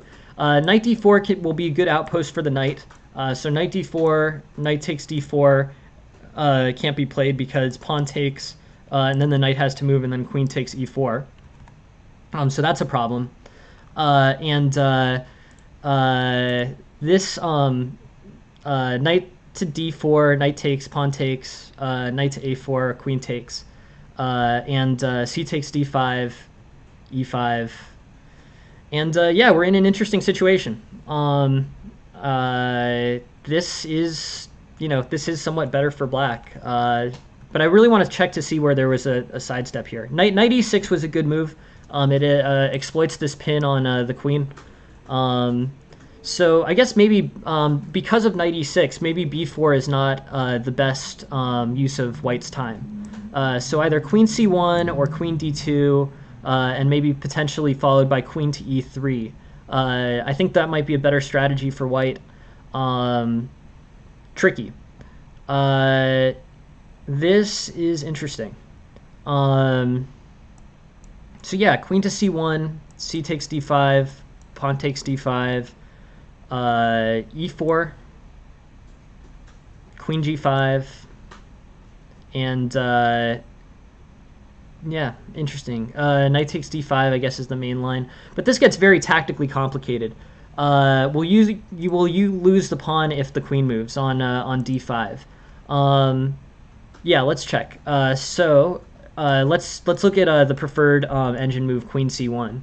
Here, pawn takes d5, pawn takes d5, Knight takes d5, knight takes d5, rook takes.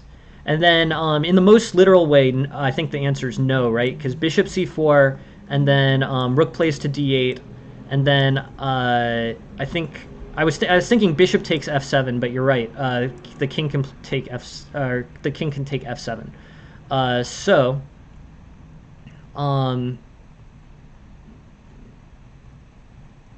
this yeah, this is interesting. So the queen moves to c1. Okay, pawn takes, knight takes, rook takes, bishop c4, rook to d8, and you know, have you just lost a pawn as white, or as white? Yeah. So queen e3, and then bishop e6 is suggested. Okay, so this line clearly gives back the pawn, right? You know, the e5 pawn is traded.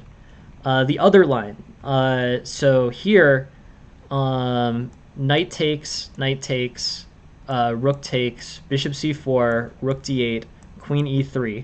So basically the key move in this combination where you're trading off the d5 is queen e3, and you know, it's basically queen e3, and you have pressure on this e5 pawn and the c5 knight.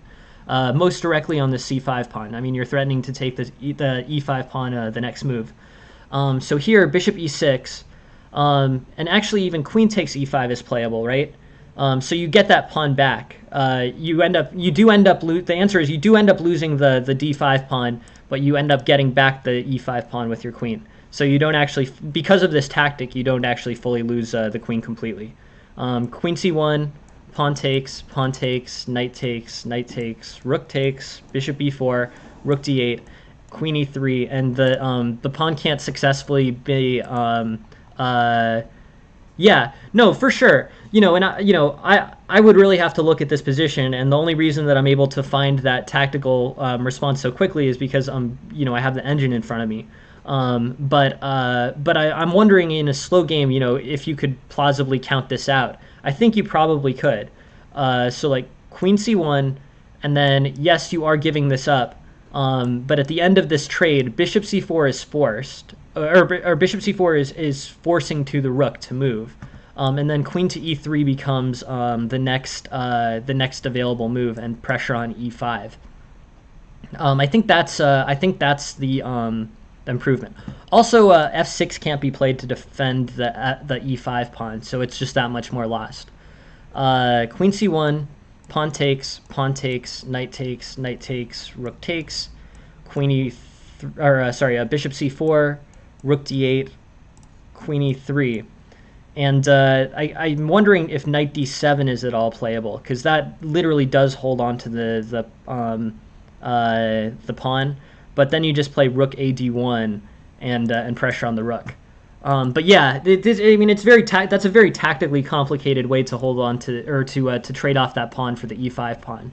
But the answer is yes, you get the e5 pawn for the d5 pawn, but you do lose the d5 pawn.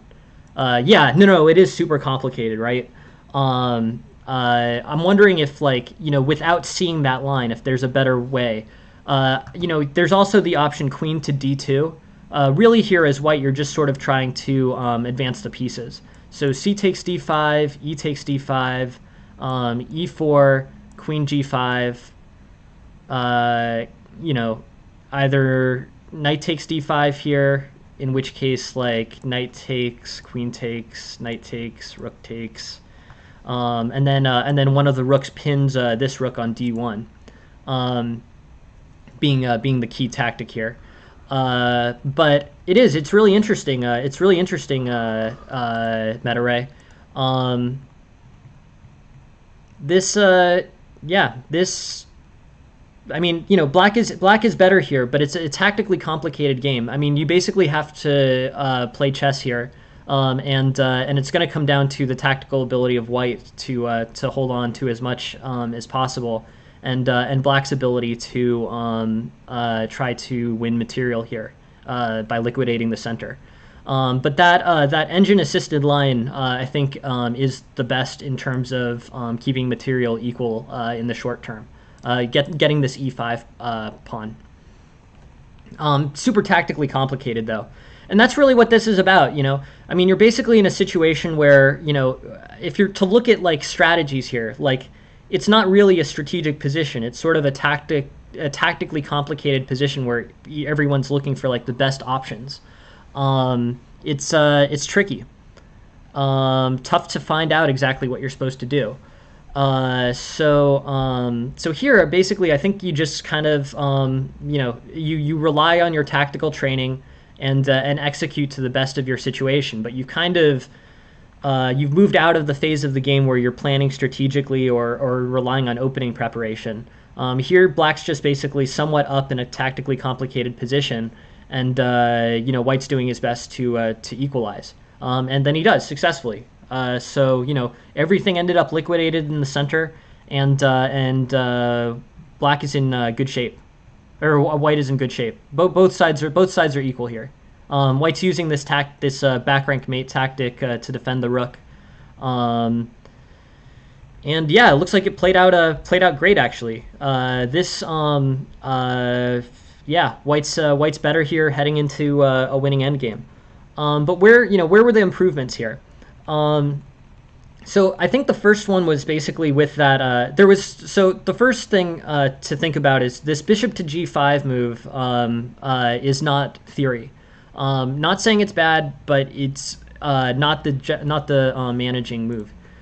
Yeah, no. I think you did great with that meta. I think honestly, I have trouble with these kinds of positions where you're out of strategic planning and you're out of opening theory, because at the end of the day, it comes down to how well you can execute tactically.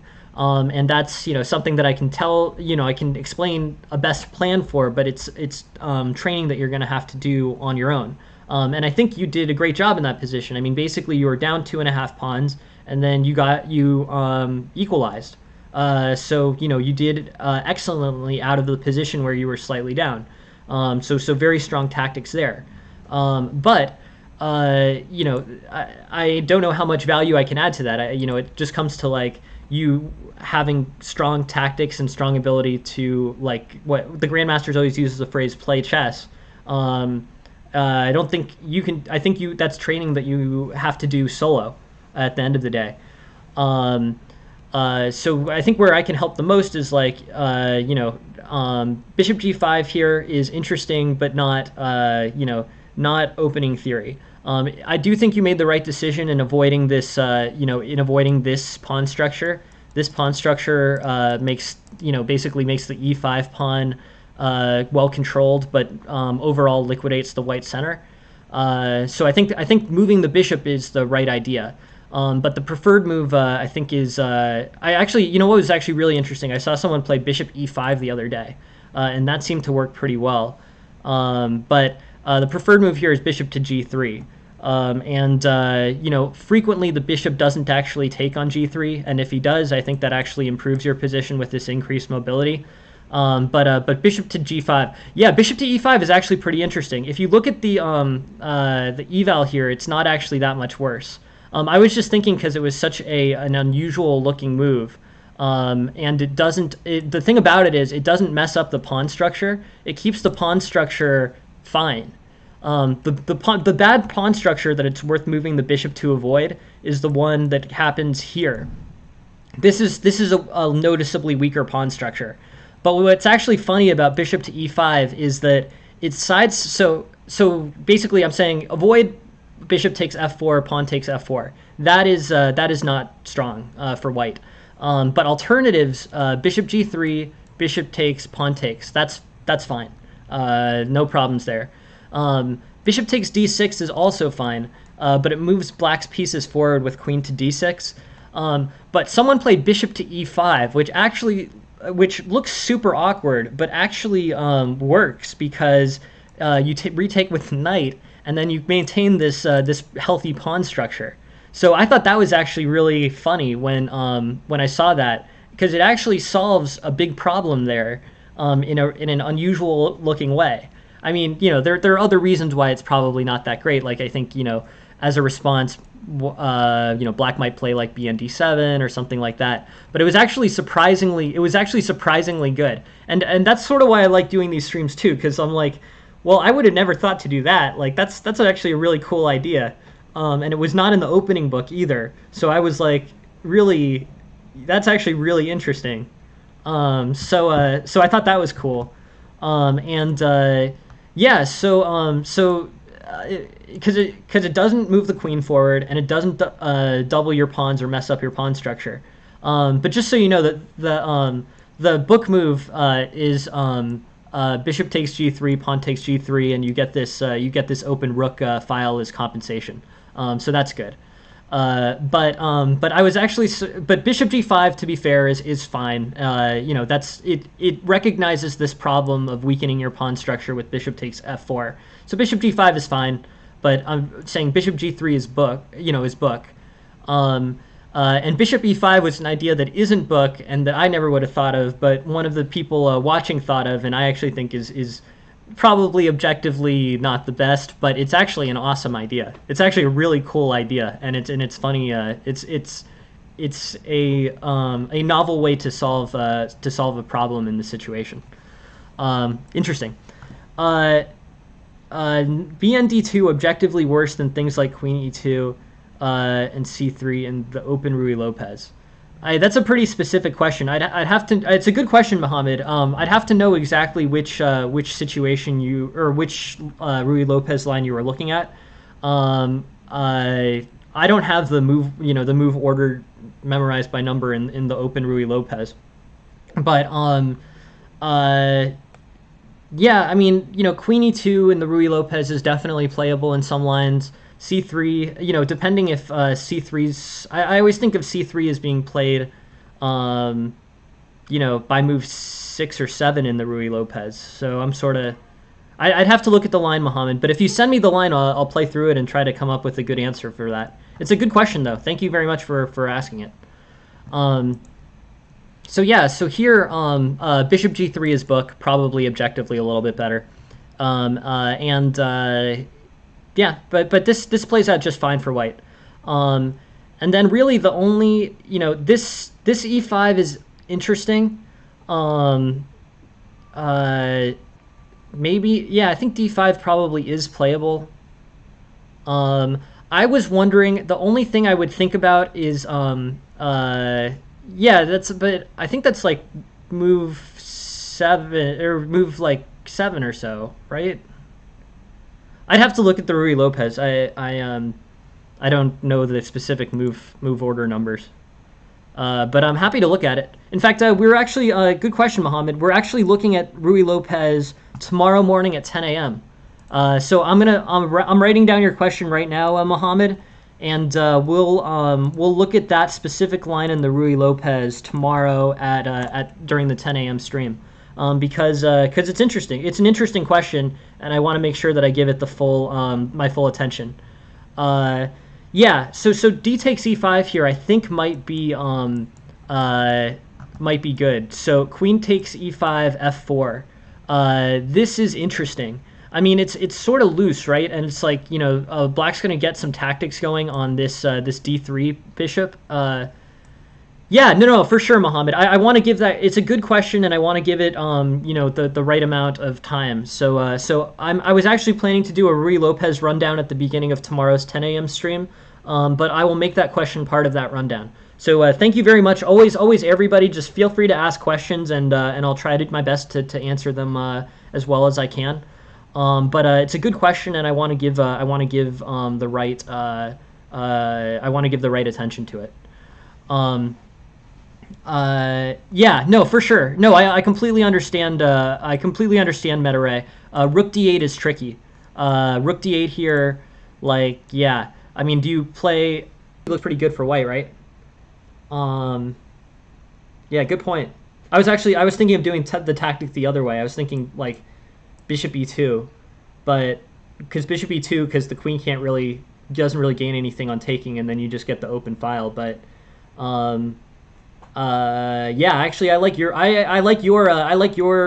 tactical response there better.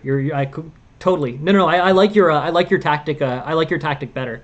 I was looking at bishop e2, but queen f3 I think is an even better way to play that. Rook d1. Yeah, awesome. Totally. No. Good suggestion. I think, but yeah. So this this basically controls the center for white. Queen d4, and then the threats on bishop d3, which is sort of what I think would makes that position look awkward. You can actually tactically deal with pretty well with what your suggestion is. Queen takes d3, rook d1, and white is in good shape here. Yeah, that's actually really interesting. So yeah, so the mainly the engine offers that as an improvement, but you can sort of see why this is better for white if white can get out of this pressure on d3. Like this center control is good. The pieces are all pretty well coordinated. You're probably going to get the d file with the rook, so this may be neutralizing the center here might be a better alternative. And then here, the c4 pawn, knight c4. After looking at it, was sort of an overrated move here. So spending the bishop, basically forcing this bishop onto this relatively unproductive diagonal here, is not as good as moving the bishop to the c2 diagonal and maintaining this thing, because knight c4 is actually dealt with pretty well by b3. That's the logic on bishop to c2 improvement.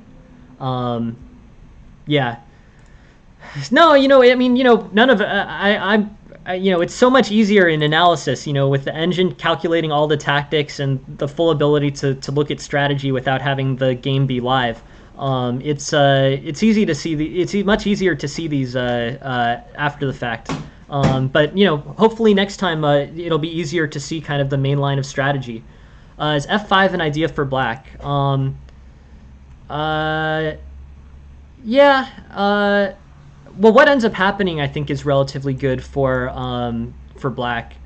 I think f5 is an interesting move. I mean, it's challenging to white, right? So that's definitely that's definitely the case. I don't.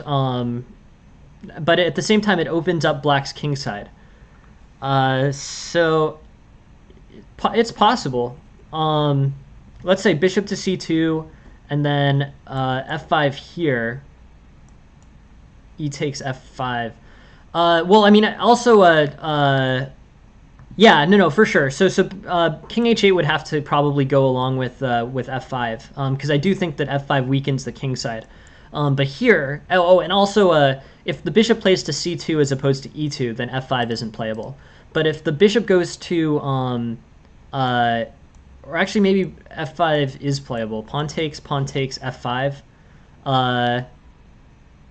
Yeah, this looks playable.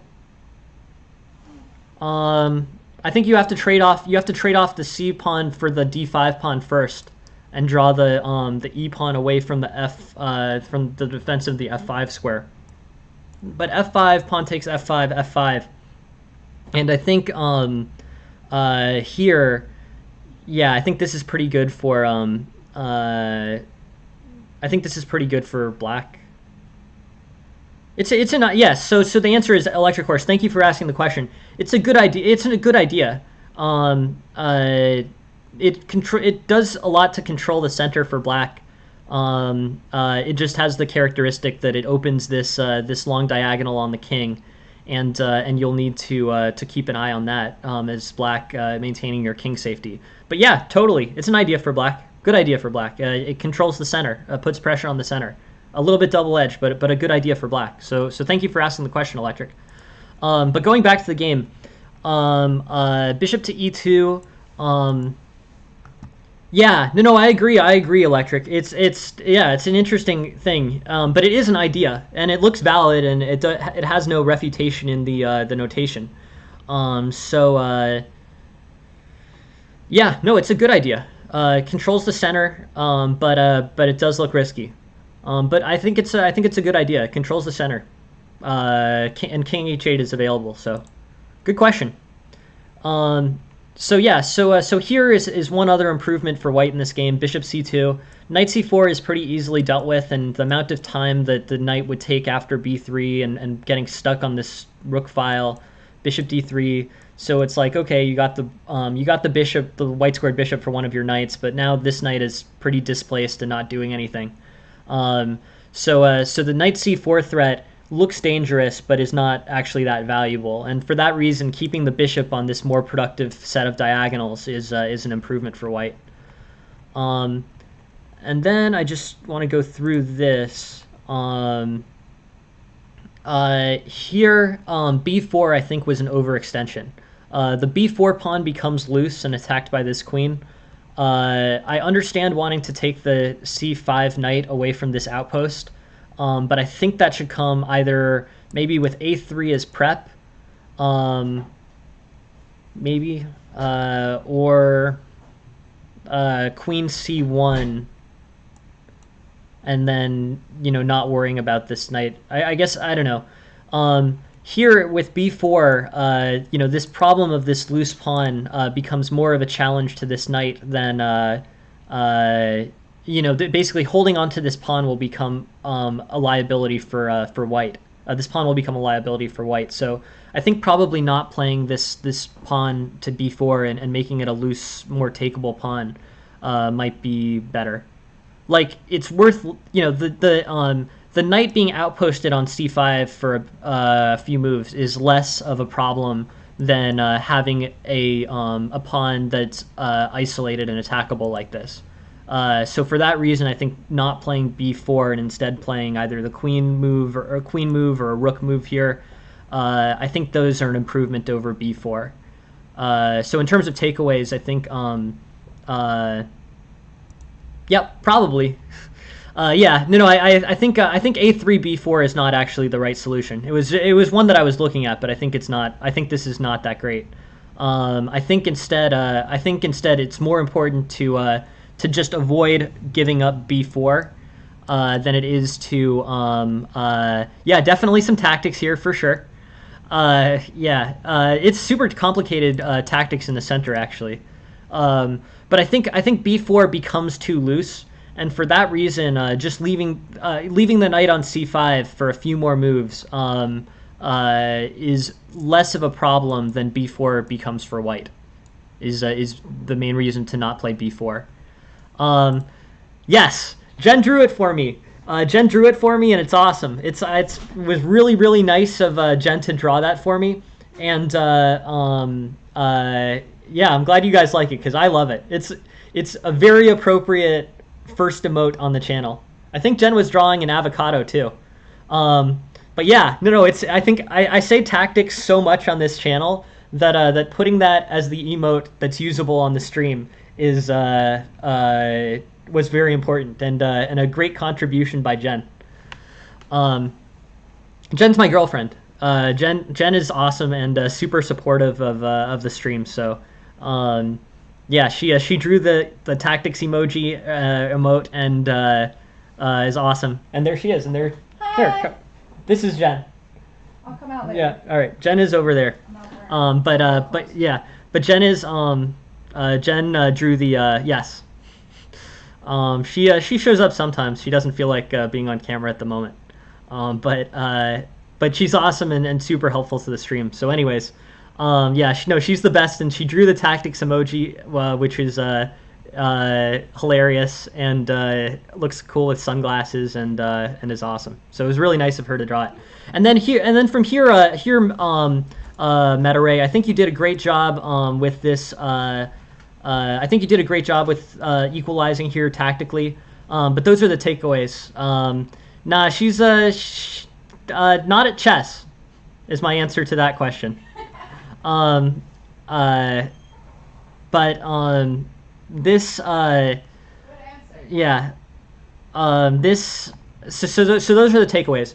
Bishop g5 versus bishop g3. Bishop g3 is book. Bishop g5 is probably fine, but bishop g3 is book and slightly better. Here, basically, neutralizing the center is an idea and probably an improvement. And then the third thing was I think bishop should go to c2 and maintain better diagonals, just because knight to c4 is is sort of a threat that looks more dangerous than it actually is. And then also this b4 move ends up causing some problems with the loose b4. So I guess I would say that the second of those, or the last two of those, are probably the most important. And to be honest, they're all things that only that analysis finds. But they're ideas that I think might be helpful in the future. So it's really tough to find any of these things over the game. But they're I think potential areas to focus on and consider when making decisions in future games. But I think after this, white plays excellently and does a great job tactically equalizing here. Really makes sense. Everything, basically clear off 2 pawns by utilizing this back rank threat with the rook. Awesome. And yeah, good shape for white here. Good ideas. Yeah, thank you very much for sending the game, MetaRay. Thank you very much for joining the stream, and yeah, I hope to see you back here. And please feel free to send more games over. I really appreciate you sending that. It had a lot of very interesting points in it, and thank you for being here. All right, we've got 2 more, so I just want to take a look at these. We have Smiggy's game at the. Let's take a look at Smiggy's game next. I feel bad for keeping him waiting, but we've gone a little bit over time today because I really wanted to look at that last one in detail. So all right, Smiggy's game is here, and I'm ready to take a look at it. I feel bad that it took a bit of time to get to it. Let's look. Oh, thank you very much. Thank you very much for being patient, Smiggy. Usually these sessions last about an hour and a half to an hour and 45 minutes. But today I'm actually missing. Yeah, we're gonna go to at least I think 2:25, 2:30 today. Yeah, no, I've still got some games. No. So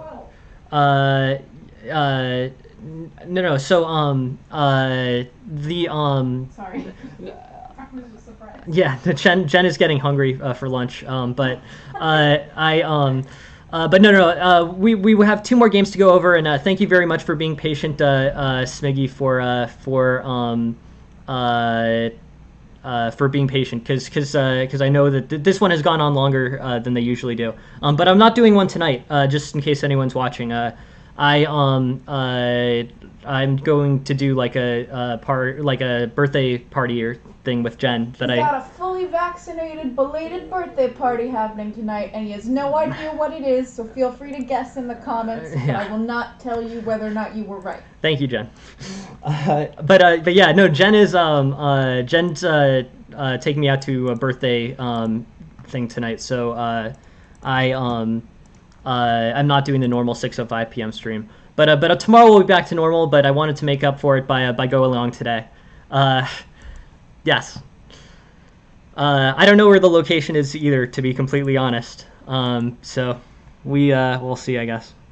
But yeah, thank you for being patient, Smiggy. Sorry for going over today. Knight f3, knight c6, e5. Okay. This is interesting. This is an aggressive way for white to play this.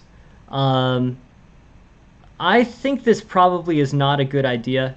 Looks like that pawn is overextended, but it does actually have a few games in this master opening book, so I'm sort of interested in seeing what the tactics are.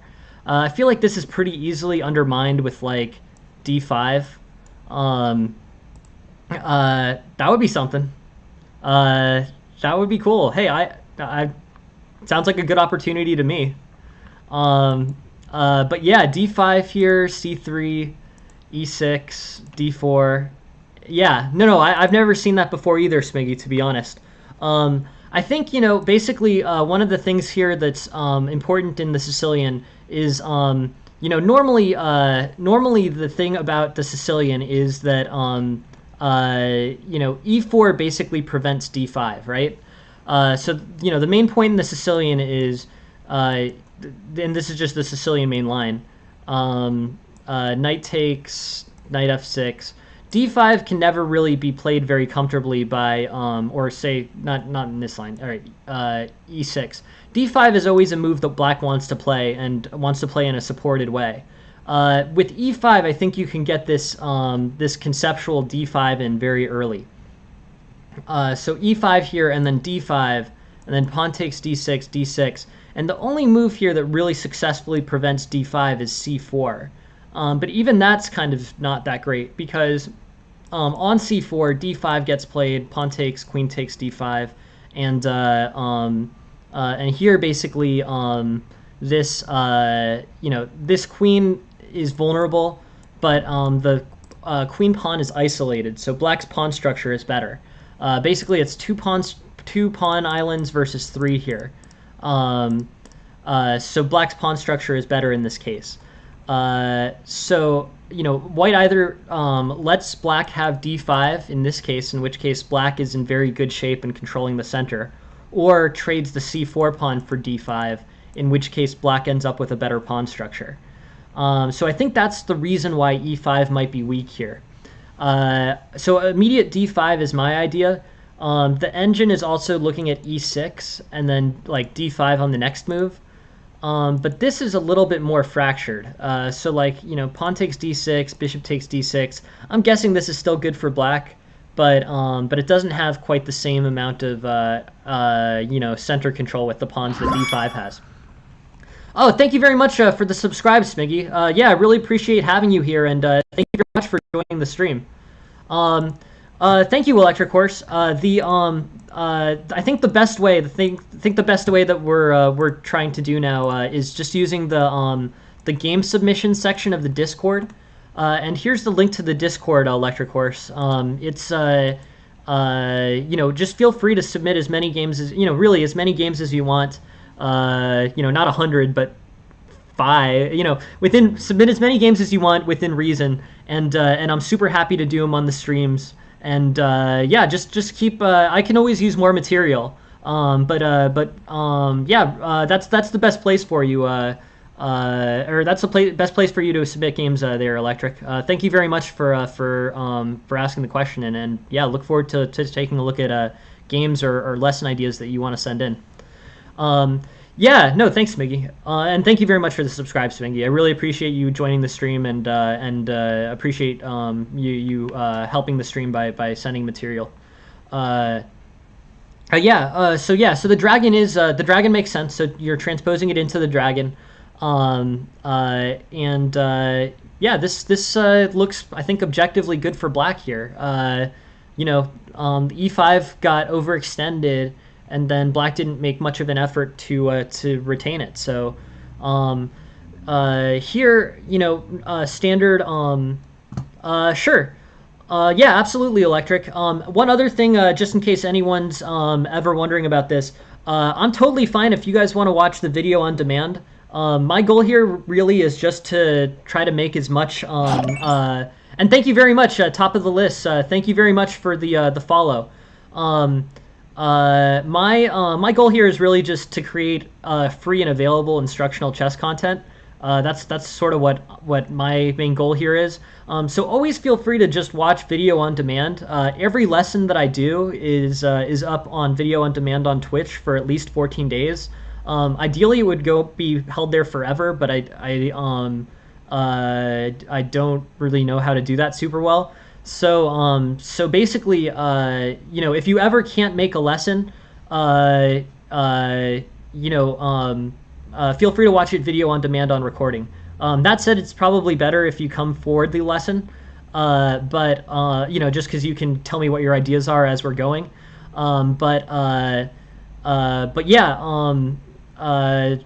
make your lesson the 10 a.m. stream for sure, Electric Horse. But also never feel bad about just watching video on demand or whatever. I'll do the analysis either way, the goal is just the free chess content. I'll make yours at 10 a.m. But not offended at all if if your game ever comes up for a 6 p.m. stream and you can't make it, or if anything about my schedule isn't good, you feel free to watch on demand. It's there for 14 days, and I would make it infinite if I could. Yeah, no, totally electric. Good, no, good question, and feel free. Yeah, but but the game you send electric, I will make a 10 a.m. for sure. Probably on I mean, depending on when you send it in, either tomorrow or the day after. But thank you very much for sending games to look at, Electric. I really appreciate it. Is E6 a good idea here? Yeah, probably. E6 is definitely a good idea in general. Yeah. I think yeah, E6 is a good general idea. The move, so Smiggy, so I think what you're doing is just fine. I think standard development here is good and strong for black. I mean you play the moves that make sense.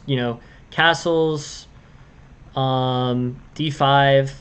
But I think the move here that I would put more focus on here is after this e5 pawn is gone. I think I would play d5.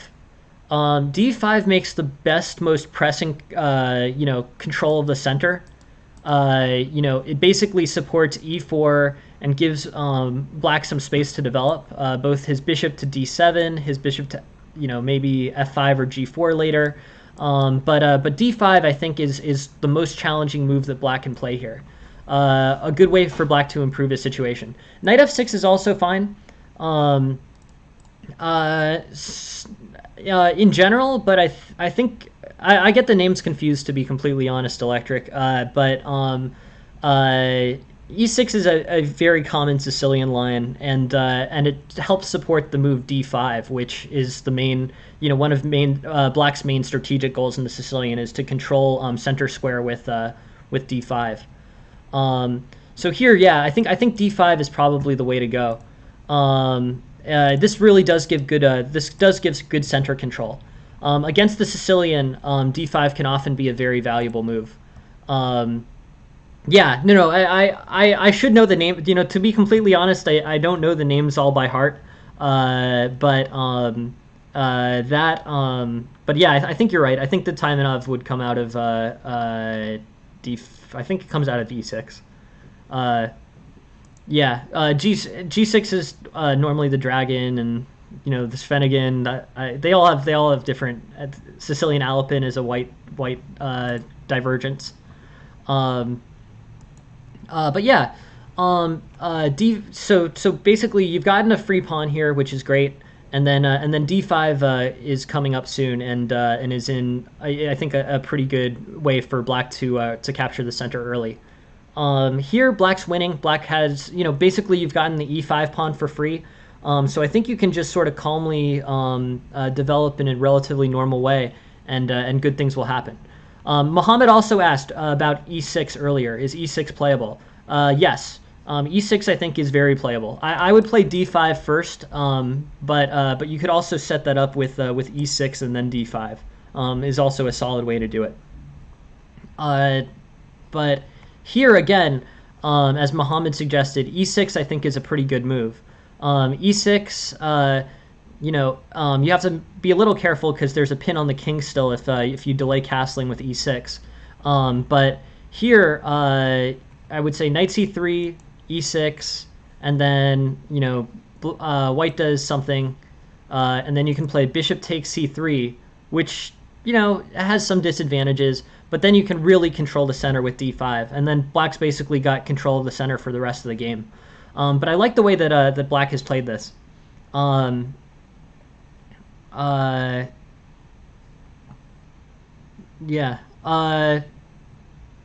Interesting. Thanks. Yeah. Thanks, guys. Yeah. No. Thank you all very much for getting to 300 subscribers. Honestly, I'm mostly focused on the chess side, and I appreciate everyone joining in and contributing material to the stream and making the stream run smoothly and stuff. I try not to look too closely at the subscribers, but that is a big number, and I really appreciate all you guys for helping the stream get to 300 followers. Oh, oops, followers. I mean, I'm not great with Twitch, but I'm learning a little bit. But thank you all very much for helping the stream, and that is a milestone. So cool. Thanks all for your help on that. I really appreciate having you here and your interest.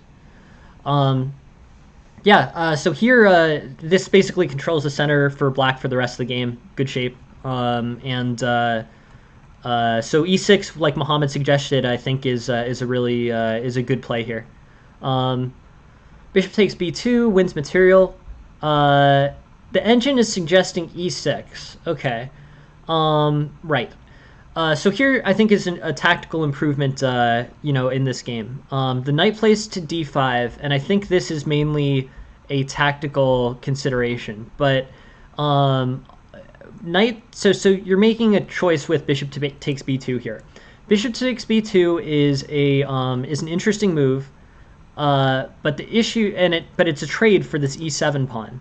The bishop's defending the e7 pawn, and if you move the bishop off of this diagonal, white can take this this center pawn. So if bishop takes b2, knight takes e7, then it's check and the king has to move. And you've basically traded this b2 pawn for this e7 pawn. And I think because the e7 pawn is a center pawn, it's not necessarily the best trade for you. So for that reason, I think, basically this pawn for this pawn and the knight advancing to e7 is not the best trade. I think the best move instead is e6. So with e6, you have the pawn threatening the knight, so the knight has to move, and then the knight takes the queen, and the queen takes the knight. Yeah, and it activates his rook as well. It does fracture his pawn structure, but it fractures yours too. I mean, you fracture his into 3 pieces, and he fractures yours into 2 by taking the e7 pawn. But overall, I think that's not the best trade. I think maybe even keeping I think e6 and trading off the fianchettoed bishop for the advanced knight is better. Now trading the fianchettoed bishop for the advanced knight is also not a great trade in isolation. But the thing about it is that white's follow-ups are not that good, and they're going to allow you to follow up with the d5. Yeah, no, and I think that's right. I mean, in isolation, that bishop is better than that knight. So if that was the only, yes, no, I completely agree with you. So if the trade was just that bishop for just that knight, blind to other considerations in that position, then I think that's not a good trade for black. So I completely understand the reason for not wanting to trade the bishop for the knight there. I think the bishop on the fianchetto is more valuable than a threatenable knight generally. But the other parts of the position are what makes it worthwhile. So after queen takes f6 here on e6, the queen has an attack on c3 that must be dealt with. But more importantly, white will play c3 probably as a response. This move e6 with d5 or d5 with e6 behind it is going to basically win the center for black for the rest of the game. The bishop will go here, or the bishop could go here, but this is just this is a great pawn structure for black. This is gonna hold well, and like either however white tries to approach it, either with say like bg7, just a random developing move on the next turn. This is great for black.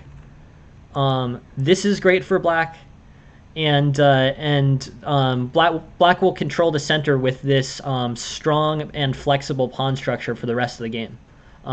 So that's why it's okay to trade the knight for the bishop there. Not because that's actually a good trade, but because e6 d5 is such an incredibly strong pawn structure for black.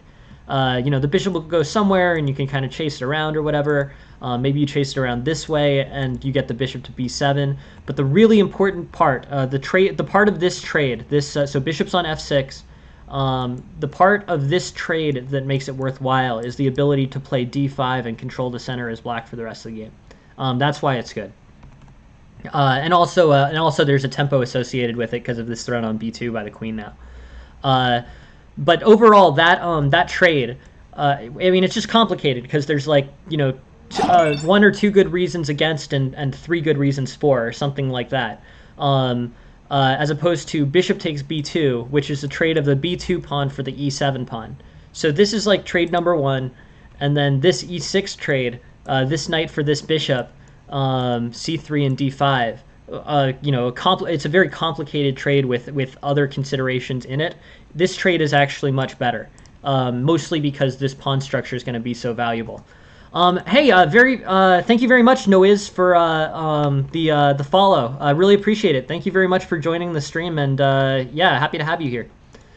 So e6, d5, c5. This pawn structure is gonna be solid for black and offsets the slight disadvantage of trading that knight for that bishop. That's the overall outcome of all that trading. What ends up happening is in practice you end up getting this excellent pawn structure anyways. You're in a very solid position. The black king side's a little bit loose and a little bit dangerous. You definitely have to be careful over here. But you're now up significant. You're up a full piece. I mean, significant amount of material, and black is not going to be able to come up with, or white's not going to be able to come up with a mate here. You're winning this game. You should win this game with precise tactical play. I like this. I think this is great for black. Yeah, so it's a win for black. Awesome. So in terms of improvements for this game, Smiggy, thank you very much for setting this game. E5 is a really weird move.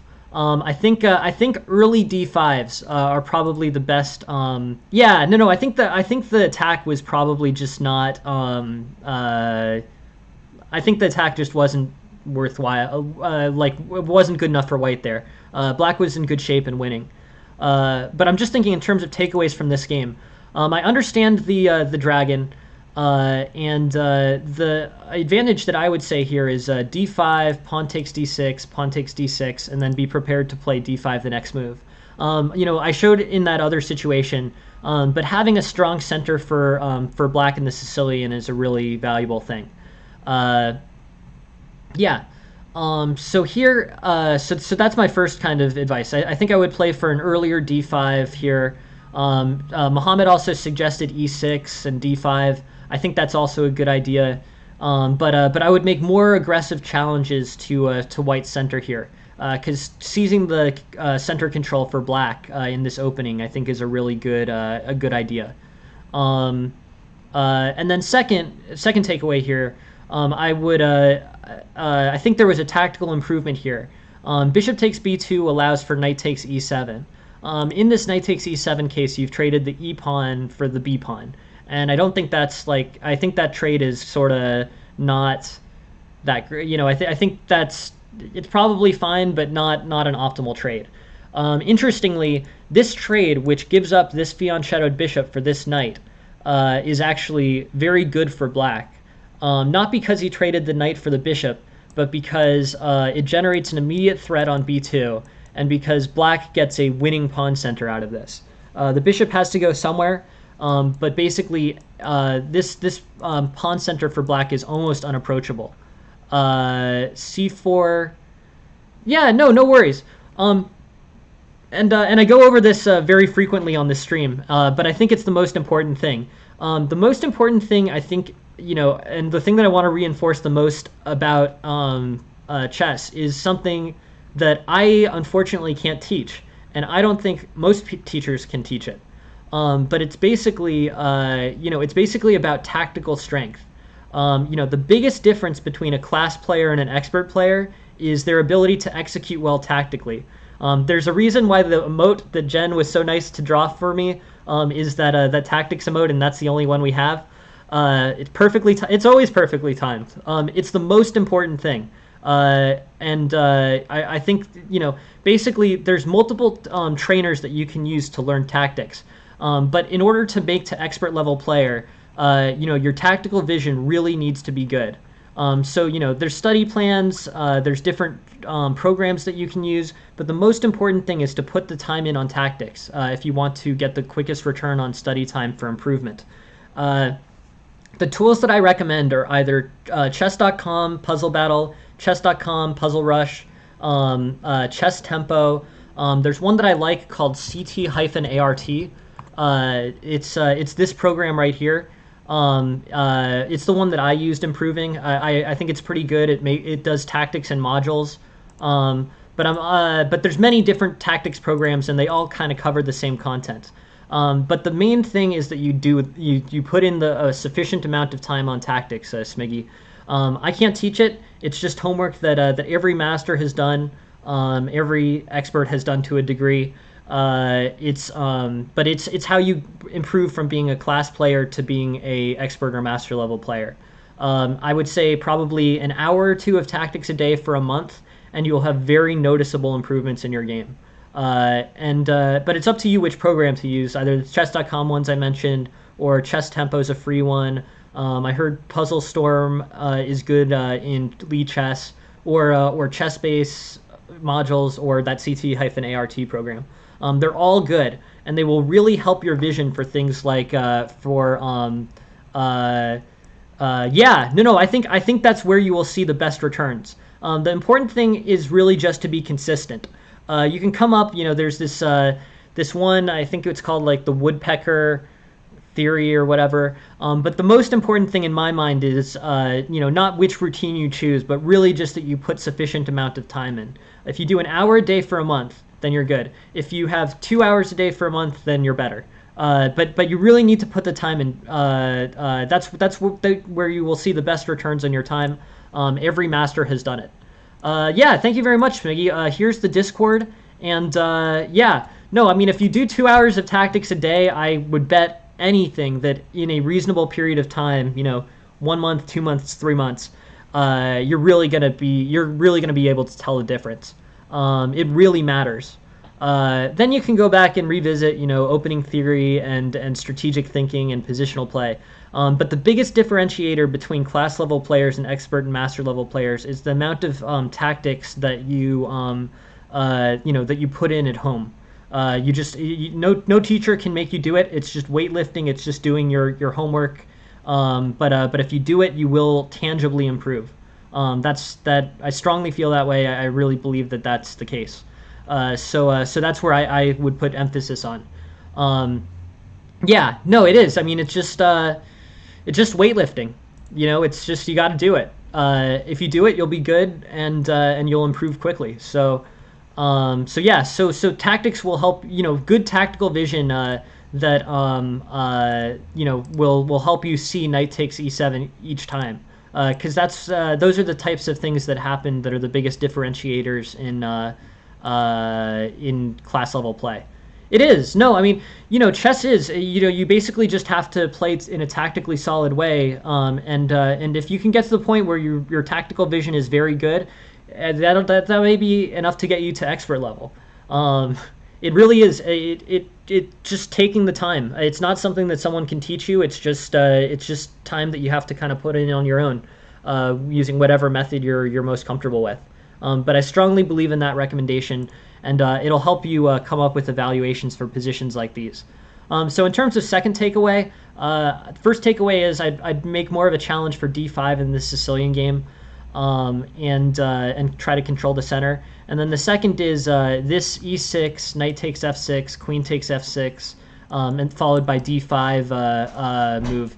This is going to be by far, this is a very good trade for you. So this was a tactical improvement in your position. So that's another thing that I would think about here. Otherwise, this all kind of turned out in your favor as black, and you're in very good shape. I mean, basically, you're up a piece, and you can just sort of walk this through to the end game. I think you're in good shape. Nothing. Just conservatively play into a win here, and you've got it. Yeah, so good game, Smiggy. Thank you very much for sending it. Please feel free to send more in the future. Very interested in seeing those and putting them into the stream. Yeah, my biggest takeaway, I would make bigger challenges for the center. And then there was that tactical improvement that had to do with trading that knight for the bishop, but getting the center. And then my biggest suggestion is put the time in on tactics, and you'll really improve. But thank you very much for sending it. Thank you very much. Yeah, thank you very much, Smiggy. Thank you for being here. Very happy to have you here, and have a good day. Thanks. Okay. Last one for the stream, and it's from Mario, and I just want to load this up. This has been a long stream, but I appreciate having all the people here, and thank you all very much for your patience. So last game of the day, because there's no stream tonight, and we'll be done. This is a game that Mario played. Mario was playing as Black, and we'll look at this. Okay, cool. So Mario plays the Karo-Kan. His opponent plays the mainline Karo-Kan. I like the mainline Karo-Kan. Just so I've spent a lot of time on this before, but just so everyone understands the mainline Karo-Kan, this is how it goes. You'll know you played correctly if the queen takes d3 on queen takes the bishop on d3 on move 10. That's the framework that I've always used for doing this. But that is yeah, that's how I tend to know that I've played the Karo-Kan correctly. Bishop d3, bishop takes d3, queen takes d3. So just so we all know this move order, mainline Karo-Kan, pawn takes e4, or sorry, e4, c6, d4, d5, knight c3, pawn takes d4, pawn takes e4, knight takes, bishop f5, knight g3, bishop g6, knight f3, h5,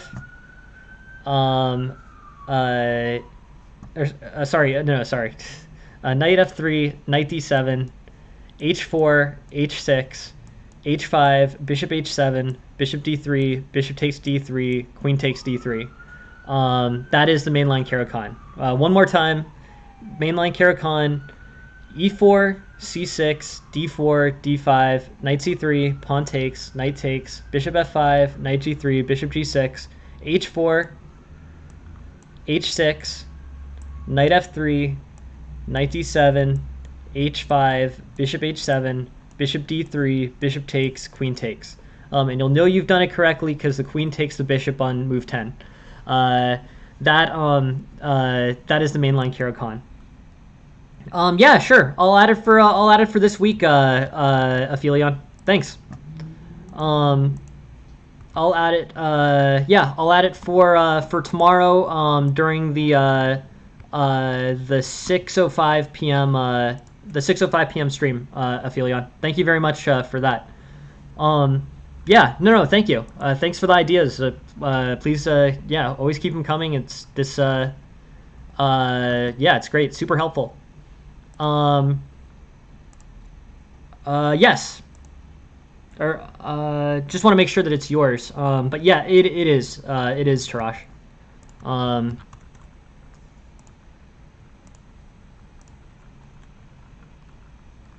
Just let me. I just want to pull it up for my own notes, but I'm 100% sure that it is.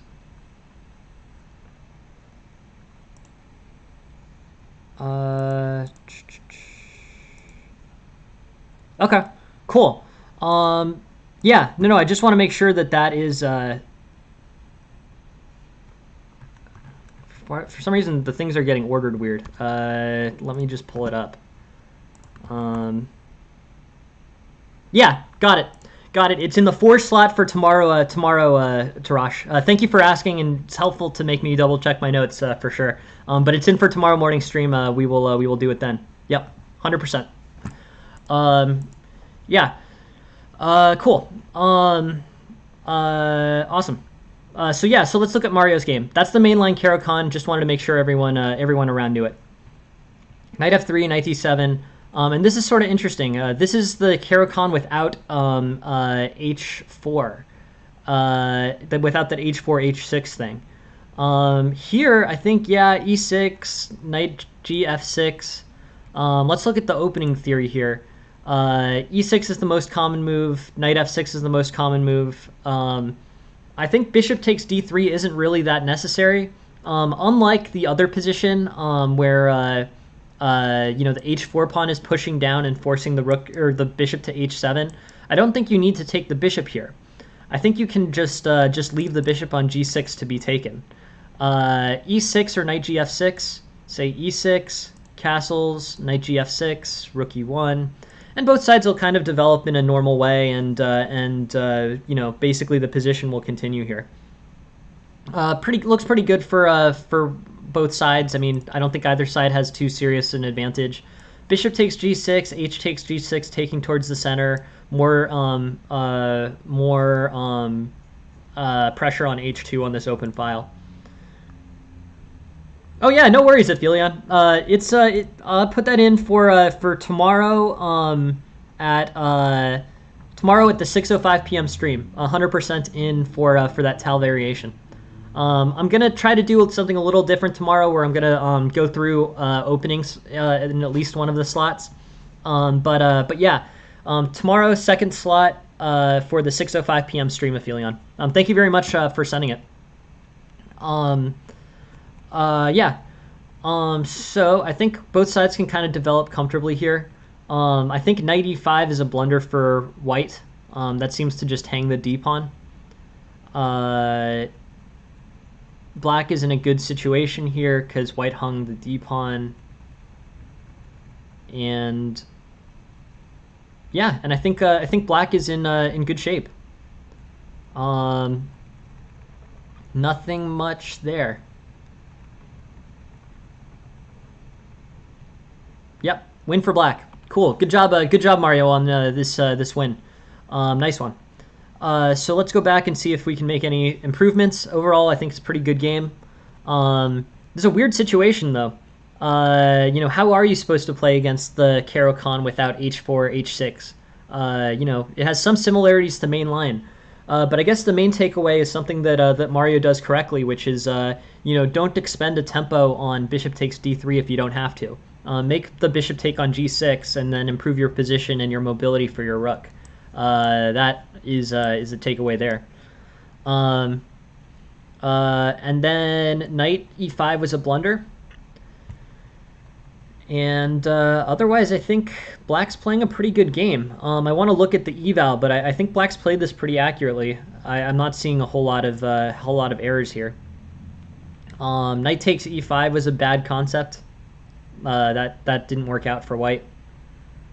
And overall, just yeah, solid game for black. Let's run the report. I bet this is a very accurate game for black. I wanted to look for an accuracy, and I think otherwise, black's played in a very intuitive way. White also helped him a bit because he put him in, but yeah, black's got a 95% accuracy. Let's look. Where are the mistakes here? I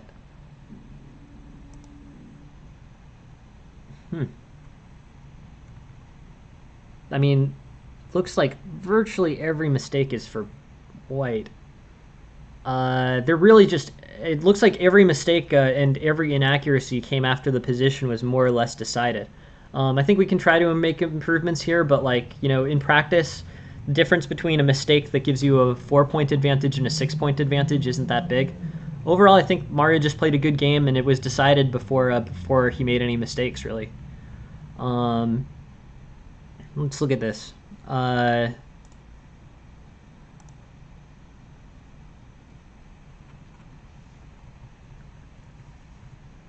Knight takes, queen takes.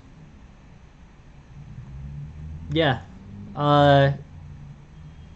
Yeah, no, I agree with that, Tarash. That's why I'm sort of like, the engine's counting all these mistakes, but it's like, mistakes that make the difference between -7 and -4, it's like, that's not really that important.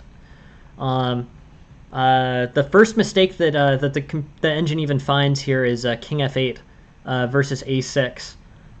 King f8 seems to just hang the a6 pawn, and there's nothing too dangerous here from king f8. So, I mean, they're all sort of volatile.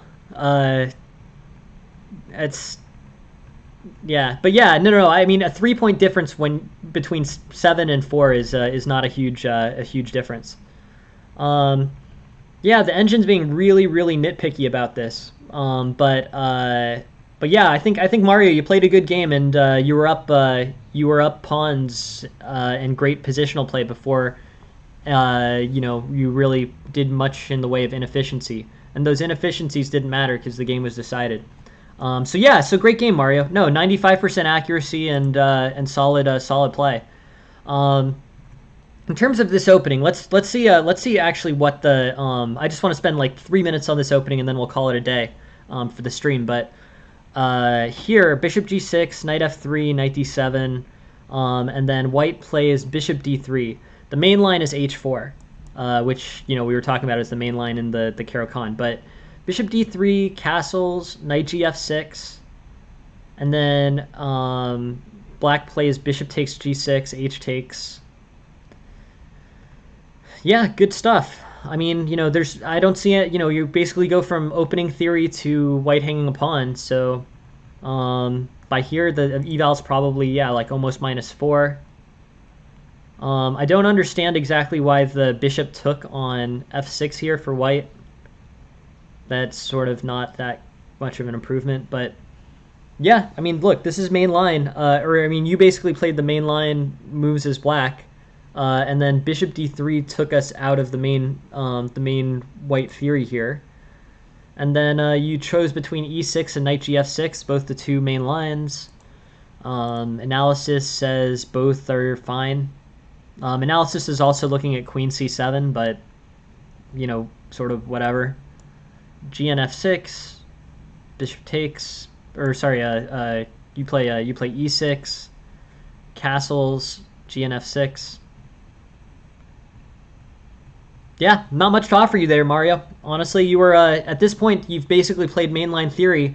White's made some imperfect moves, and then you're up -2, and then it goes even more in your favor from there.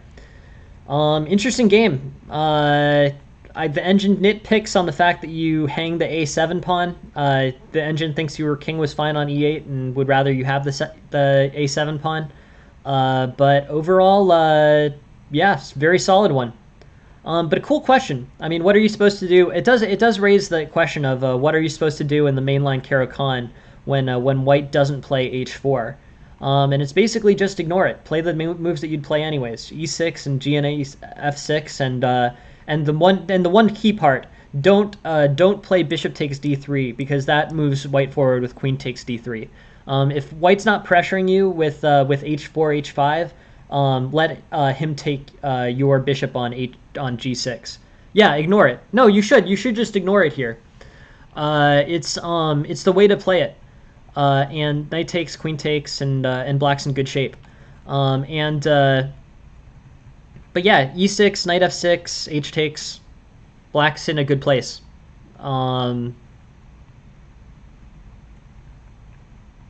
I think maybe there, I guess I was thinking, and just to explain, why do you not take the bishop in this line and you do take the bishop in the h4, h5 line? Just to explain the theory behind that. It's just because here, h4, h6, hey, thank you very much for the follow, FFD. Thank you very much. Is c6, e6 Capablanca pawn structure? Yeah, I guess. It's semi-Slav pawn structure, right? But with the d5 pawn traded off for the e4 pawn. Yeah, I mean, it's interesting. I guess I don't know what you would call it. I think of this as being sort of semi-Slav, but Capablanca might be the right definition for it too. Not sure. Knight f7, h4, h6, h5, bishop h7, bishop d3. And why in this position does black take the bishop on d3? It's because the bishop taking on h7 doesn't help black in any way. If black ignores this, bishop takes h7, rook takes h7. This is basically junky for black. There's not much, this is not good for black. As opposed to the non-h4, h5 line, where white is retaking on e6 or on g6. This actually is good for black. That's why those two lines are different. Ideally, you wouldn't move the queen forward with d3, so you just let black take you on g6. But the recapture on g6 is good for black, while the recapture of the rook on rook h7 is good for white. That's why those two lines are different. So yeah, interesting thing. What do you do? What do you do in the Caro-Kann if the bishop, if basically h4, h5 isn't played, but bishop d3 still is? Just ignore it and let him take your bishop on g6. That's the answer to that question, and something interesting about this game. You played correctly and basically won the game pretty easily. Very accurate. Thank you very much for sending it, Mario. Good game. Very solid. And yeah, thank you all very much for being here. Went definitely long today, but there's no lesson tonight. So the next lesson for anyone here is at 10 a.m. Eastern tomorrow morning. No night session, but we'll be back to the normal. We'll be back to the normal schedule tomorrow, and I really look forward to seeing you there. Thank you all very much for sending games and for talking in the chat. It's really it's great to have people who are interested, and it just makes the stream that much better. So thank you all very much for sending your games. I hope this was somewhat helpful, and I look forward. Yeah, thank you. No, thank you very much. Thank you very much for being here, MetaRay. Please keep sending material. I really appreciate you guys helping so much with the stream by sending material and just everything. And yeah, no, I really appreciate having you here. Everybody have a good day, and I look forward to seeing you at the next stream, 10 a.m. Tomorrow morning. So thanks all. Have a good day. I'll see you later. Bye. Thanks.